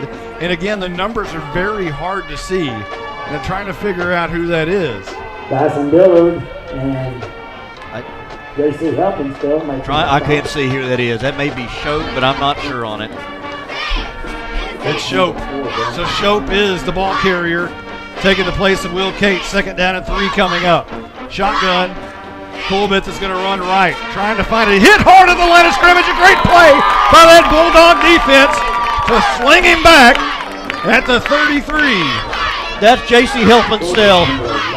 He lowered his head, hit him right, kept his eyes down, wrapped him up around the waist, and brought him down to the line of scrimmage. Good tackle there by J.C. Helpenstell. 3rd down and about 4 coming up for Pottsboro. And this is 4-down territory for the Cardinals, as you know it is. In Howe territory at the 34. 10:53 on the clock. Michael Mosier's got to tell me to change that 4th quarter. 3rd down and 4. Shotgun, and that's Shope going to keep it around the right edge. Looking for some room, and he's going to be close to a first down. I think he's short by a yard, so here we go, or 2 yards. 4th and 2 coming up for the Cardinals. Ball now at the 31 or 32-yard line. Tackle made there by the sophomore Jackson Atkins. And 4th and 2, 4th and 3 here for the Cardinals. Big play here. Shope going to keep it around the right side. He's going to have the first down at the 27-yard line as the coaches slam their fists down in disgust as the sticks will move now. Clock at 10:08 and the Bulldogs need a turnover. You're hoping the inexperience perhaps of carrying the ball time and time and time again in the muddy surface can cause a turnover, and that's what the Bulldogs are hoping here. Ball at the 26-yard line, 1st and 10. Pottsboro moving right to left. 3 men in the backfield. And a false start, no flags, run over right tackle and brought down, I thought for maybe a minimal gain, but Shope, I believe that Shope spun out of it and somehow gained 3. There was movement in the backfield before that snap happened, and defensive coordinator Mike Zagleski is talking to him about it. Shope went around the right side, and Atkins with the tackle. 2nd down. I did. 2nd down at 7, sorry. 2nd down at 7 coming up for Pottsboro. And this is going to be Shope again. Right up the middle. He's got some room for a pretty nice gain. Short of a first down, but a gain of about 6. Now inside the 20-yard line to about the 17. And this is where, you know, historically, teams that are much larger than you tend to wear you down. And that tends to be, you know, in the latter stages of the game, that plays its toll on these small schools like Howe. And Bulldogs or Cardinals are doing that right now, just kind of using these different running backs, different quarterbacks, just to kind of instill their will. Shope in the gun. He's going to take it over right tackle, and he is going to basically wear down the Bulldogs. And that'll move the sticks again, 4 yards. And they're playing Bulldog football. Just keep it on the ground. They're saying we're just going to run it right at you until you and the quarterback Shope or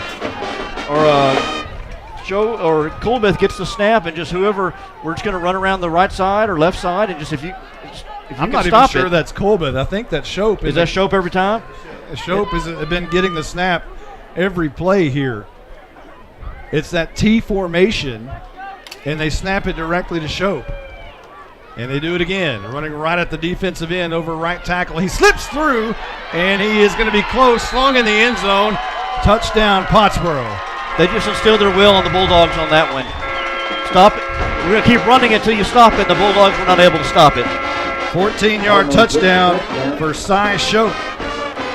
And they extend the lead 20-0 here over Howe with 8:13 remaining in quarter number 4. McDonald on for the PAT. It's on the tee, and the kick is up. It's high, right down the uprights, and good. 21-0. Pottsboro takes the lead with 8:13 left to go in the game. And Howe's going to have to pull out the trick bag here from here on out. We'll be right back.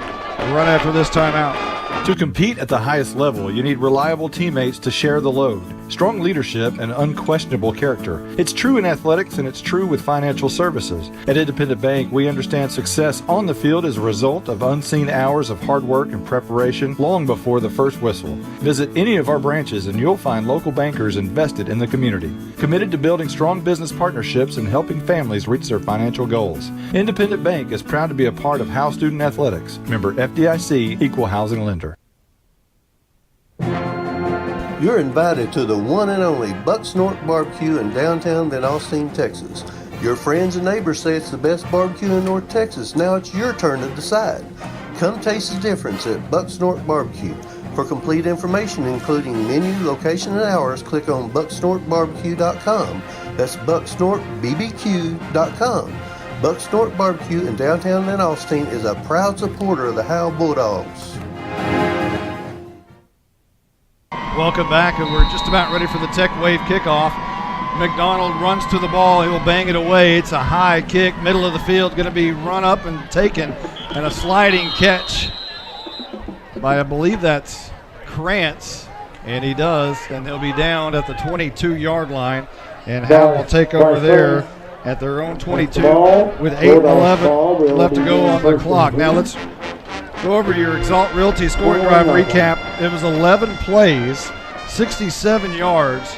It was capped off by a 14-yard run by Cy Shope, and that extends Pottsboro's lead 21-0. The clock chewed up about 5 minutes there on that drive, on that 11-play drive. And here's Howe from their own 22-yard line, moving left to right. Grant still in the gun. Snap, he looks out, wants to throw. Now he's going to be flushed out of the pocket, and he's going to be trapped way back in the backfield. You got to throw that ball away, young man. And that's going to be a big loss back around the 15-yard line. They'll actually spot it around the 14. Yeah, he's running there to his right side. They're looking downfield. But you're right, he got to throw that thing away. Drop back behind the line of scrimmage. He's way back. That's going to be a second down and 20. Loss of 11. You got to throw that ball away. Here come the Bulldogs up to the line of scrimmage on second down and about 21. Grant still in the gun. And he fumbles the snap, picks it up, rolls left. Now he tries to cut up the middle. And he's going to gain maybe a yard or two.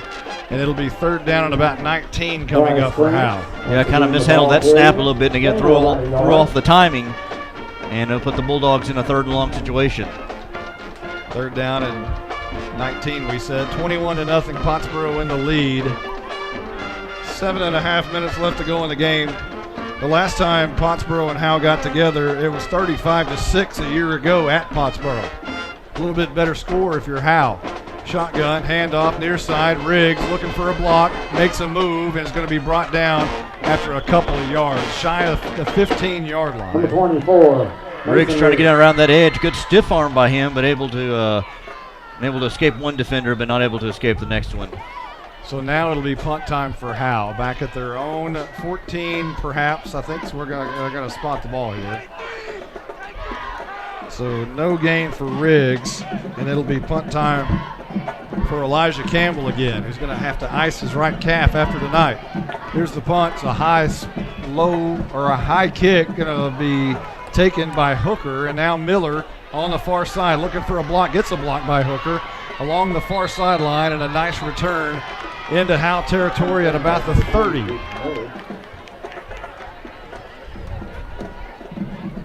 Good return there by the Cardinals, and it gives them good field position. With 6:18 to go here in the ball game. Yeah, they'll spot it at the 31 to be exact. And again, Howe's played a great game defensively. Have had just no help from the offense whatsoever. And that'd be interesting to see what the total numbers are going to be for the offense, as it's just been a tough one. Pottsboro, Colbeth back in the regular formation, back in the gun. He'll hand off right side and stuck after about a 4-yard gain. Hit hard that looks like Cates, but we don't know. I don't think that's Cates, but I know that was Elijah Campbell with that tackle. Tackle him right at the waist, hit him with the shoulder, and brought him down. Good play by the Bulldogs defense. So Elijah Campbell. Trying to figure out exactly who that running back is. Of course, they changed numbers tonight because of the uniform situation. They didn't want to get their new uniforms dirty. And it'll be second down at about 7 coming up. Handoff up the middle. Another couple of yards and a nice play. And a late flag comes in again. We'll have to check this one. And one of the Pottsboro players is clapping, thinking maybe it's on Howe. So we finally figured out the ball carrier is Zach Talley, the quarterback. Apparently was the carrier there. This is going to be a face mask against Howe. Inopportune. And that'll be another first down for Pottsboro as Coach Jay takes his visor off, looks into the crowd, takes his right hand, rubs his head with it in disgust, puts his visor back on, puts his headset back on, looks to the ground a moment. Again, these are just and now paces back up.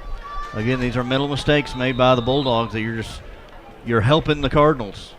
You've done a good job defensively. These are key things that you got to work on. So ball at the 11-yard line. You can get a first down at the 1. This is going to be a handoff over right tackle into the end zone, I believe. Going to be close, and it is a touchdown. And I believe that's Talley, who normally plays quarterback because of the ejection of Will Cates, is into the game at running back, and he scores on an 11-yard run. And all of a sudden, Pottsboro's up 27-0 with 4:56 left to go in the game. Pottsboro starting to get back to their old ways. Get that to Talley and let him go around that right tackle, right side, and be able to walk in the end zone pretty easily.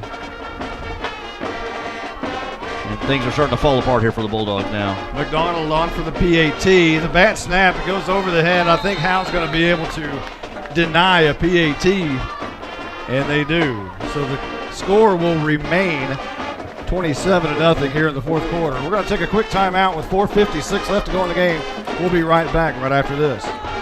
Exceeding your expectations is what we strive for here at Scoggins Funeral Home in Van Alstyne. Since the beginning, affordability has been at the top of our checklist. Every day, we're proving that funerals don't have to be expensive. From our facilities to having a personalized service, all of the details are addressed.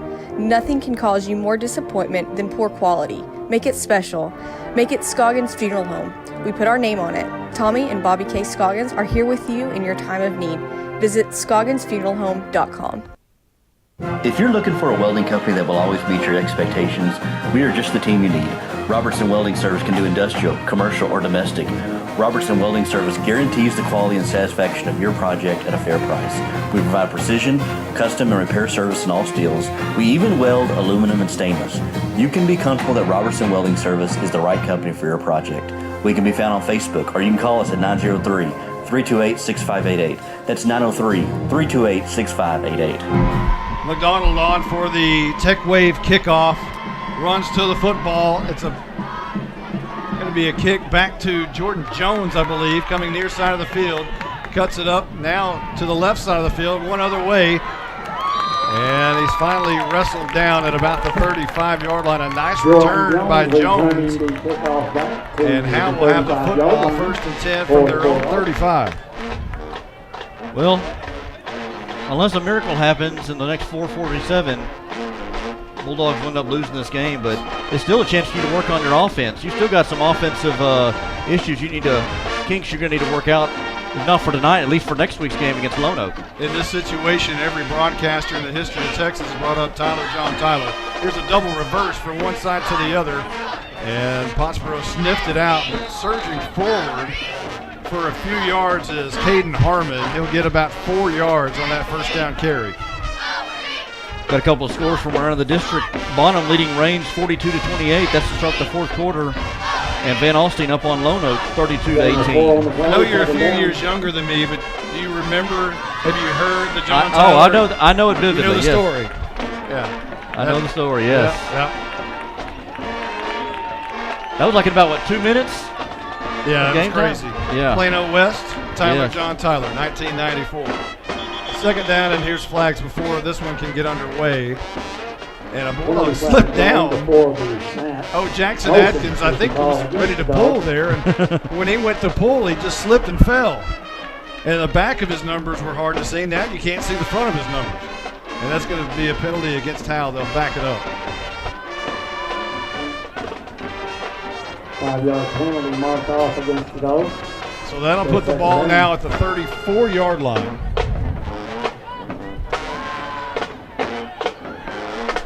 And it's second down and 11. Krantz wants to run out of the gun. Near side, he's got a seam, and now he tries to cut it.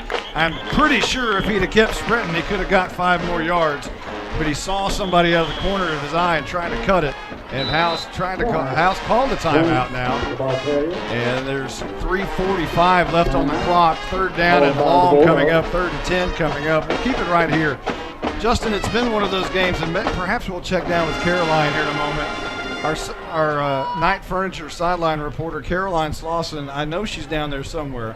Talk about the atmosphere and what it's like down there. Something you guys may have not been able to see is throughout this game, a lot of Bulldogs have been coming off the field injured and for different reasons and going back out there. So it's amazing how having more players, 12 and 12, really does help a team. And kids aren't going both ways. What about the coaching staff down there tonight? How have their attitude? I know that they had one blow up. What overall, have they been happy? Have they been mad? What's the No, they've really been happy. It was like me and Justin were talking in the first half. The defense is doing great. So it's just a unfortunate circumstance, but overall they've been happy. One thing we haven't talked about is Coach Jay wanted to go back to a 3-3 stack. They got away from that a few weeks ago, but now have gone back to the 3-3, and maybe that's helped for some success. And now another flag. Penalty flag thrown before the snap. And Coach Jay is not happy. It's going to be a delay of game? No. All right. No. Wait, illegal substitution. Illegal substitution. Substitution is the call. And those are just those are mistakes mental mistakes that cost you. There's no excuse for that. That's a 5-yard penalty. I think Coach Jay's upset with his players and staff more than he is anybody on that one. Ball now at the 30-yard line. So it's third down and about 15 for Howe. Man in motion. Elvington wants to throw, heaves it down the field, and a little bumping and grinding, and Bama Valier tries to make the catch, but Jason Hooker is going to get called for a pass interference. Peyton Bama Valier, we haven't seen him in the game much this season, but comes in, they try to throw it long downfield to him, and he's able to draw the pass interference. And Krantz with the rocket downfield. Well, he was slinging it like Favre, just straight down the field. Call against Pottsboro. Oh, was that Elvington? It was Elvington. Okay, sorry. Elvington slinging it down like Brett Favre. So it'll be a first down for Howe after the penalty. Ball will be spotted right at the 45-yard line. And why not? In this situation, just start heaving it. It may even give you a chance to work on some things that you've been wanting to work on. Elvington goes under center. Riggs goes in motion, and they hand it off right up the middle. And I believe that's Joseph Brennan on the carry. He'll gain 3 or 4 or 5 yards with both arms on the football. An impressive run for 5 right there. Second down and 5 coming up. Brennan looking to initiate contact there on that inside handoff, and Brennan's got a nice good combination of size and speed and power. He has a lot of speed. Ball right at the midfield stripe. Howe moving left towards the south end zone. This is going to be a handoff right side, trying to strip the football but not able to, and Howe's going to pick up a first down at the 45-yard line, and that is Austin Lee on the carry. And is he going to pick up the first? They haven't made the motion yet, and now they do. First down Howe at the 45. Austin Lee, we talked about his struggle the last 3 games.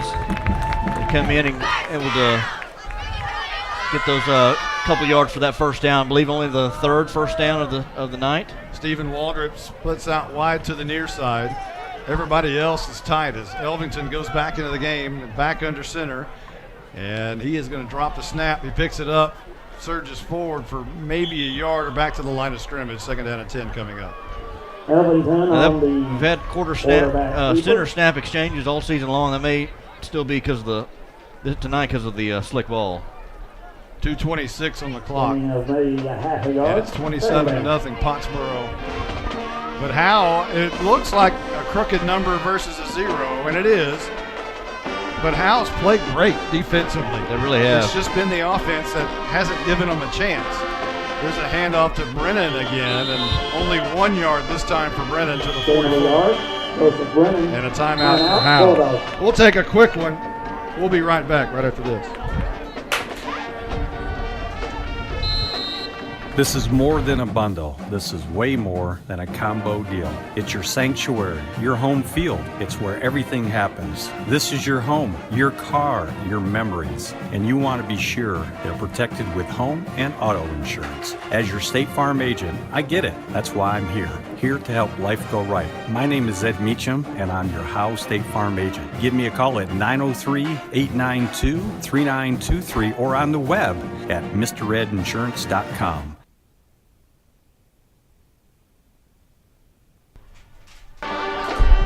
Well, we're coming out of the timeout. When we get back to action, it'll be 3rd down and about 9.5 for the Dogs. On the clock is 2:03. And we'll probably have a quick post game tonight. 3rd down and 9 coming up.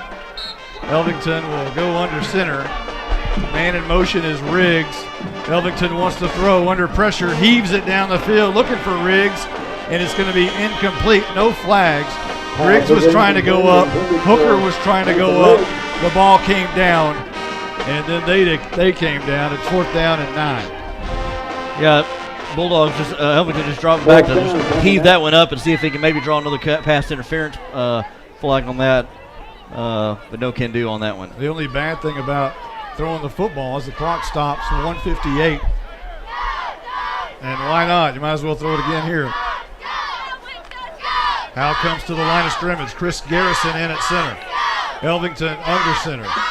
And Elvington on the reverse to Krantz from the right side to the left. And Krantz is going to lose yardage again. 2 yards back to the 47-yard line. And Pottsboro will be able to take it over on downs here and either decide to kill the clock and go home, or they'll try to punch it in the end zone one more time. And the way Matt Poe was acting earlier, nothing would surprise me at this point.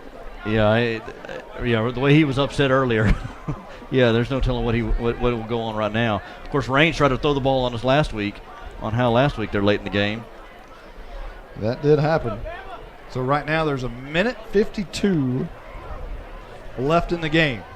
And Pottsboro's got the ball at their own 46-yard line. And Will Cates has been ejected. We have new receivers into the game. The only reason we know is because their jerseys are pearly white. Low snap, and downing it is going to be, I believe that's the quarterback, Zach Talley. Again, it's very hard to see the numbers because everybody's dirty at this point. We were saying off air, it's kind of a good thing that next week the game is away to give a chance for this field to recover. You know, if I'm one of those players over there with solid white jerseys, I think I might go roll around in the mud a little bit. Just to show you played? Yeah, you know, you don't want to go to Dairy Queen with a bright white jersey, do you? Definitely be able to know who's been playing, who hadn't been. 1:17. Again, the two receivers in all white will come near side. But you would think they would down it here as they did a moment ago. Play clock at 3, they'll snap it at 2, and they'll down it with exactly a minute on the clock, and it's rolling. Well, at this point, you know, you go to 0-3 in district. You got Lone Oak next week. Lone Oak, Commerce, and Van Alstyne. And Lone Oak, you're playing over their place. And Howe has not traveled well, and that's something they're going to have to address. That was one thing Coach Jay has been concerned about, was the way Howe's been traveling, correct? That is correct. So Pottsboro going to snap it again. 26 ticks on the clock, and they'll snap it, and this ball game is history. Howe, your Bulldogs, fall to 3-4 on the year, 0-3 in district play. And it was a muddy bloody, and it was a hard-fought contest by the Bulldogs. Defensively, an outstanding performance. I think if you're Mike Zagleski, and I think if you're Eric Johns, I think you got to be pretty happy with the way the Bulldogs defense came out tonight. Yeah, defense came out and did their job, and they've struggled the last couple of games. Made Raines look like an all-district team that played their best game last week. Raines did, but tonight this Pottsboro team that comes in with a well-balanced attack, and they were able to slow them down. It was just the offense that had a hard time moving the ball.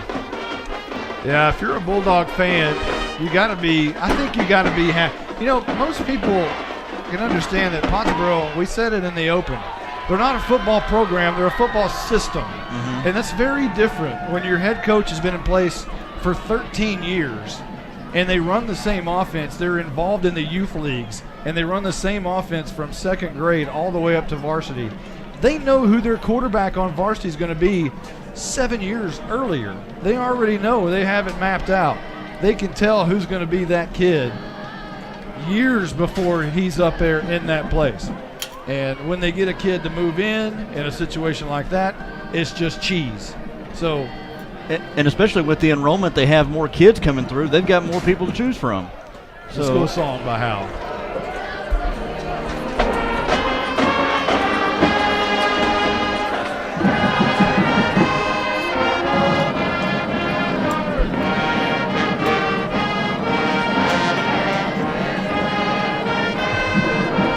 Battle of the Bands.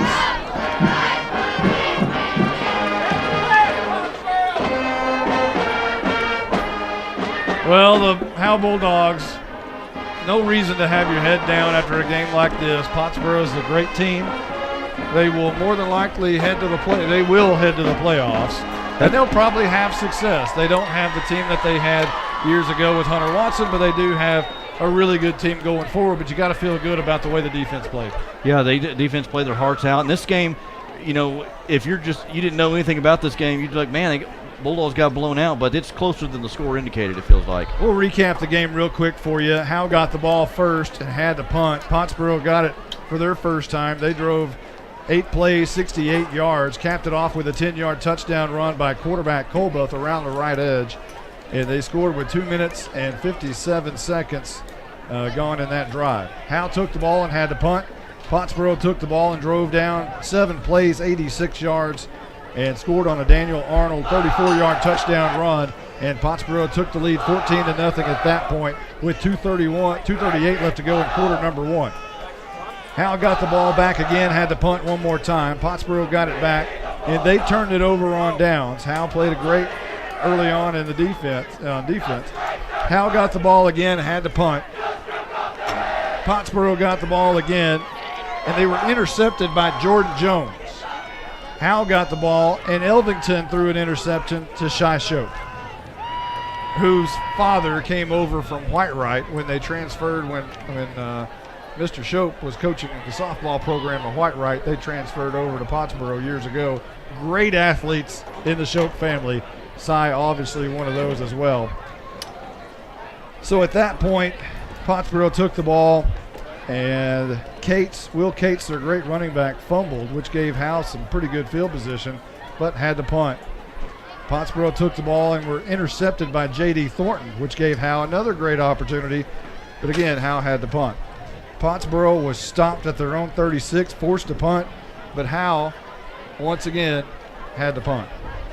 Pottsboro, with one last heave in the last part of the first half, threw an incomplete pass. We went to half 14-0, and Howe had to feel pretty good about themselves in the locker room at that point.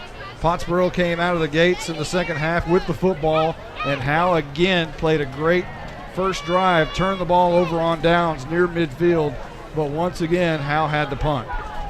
Pottsboro took the ball at their own 36-yard line, punted it back to Howe, and then Howe drove 10 plays, the best drive that they had of the evening, about a 50-yard drive, but it was stopped on a turnover on downs. Joseph Brennan just short on a 4th-and-1 conversion, and Pottsboro took the ball, and they drove 11 plays, 67 yards, punched it in the end zone on a 14-yard touchdown run by Cy Shope, and they extended their lead 21 to nothing rather, with 5:03 or 8:03 on the clock. Howe took the ball again, had the punt. Pottsboro took the ball and ran an 11-yard touchdown run by Talley on a 4-play, 31-yard drive to give us our 27-0 final score of the evening. Howe once again had a turnover on downs, but that, my Bulldog friends, is the evening as Pottsboro pulls out of here with 4 straight wins over Howe here at Bulldog Stadium. And Mr. Poe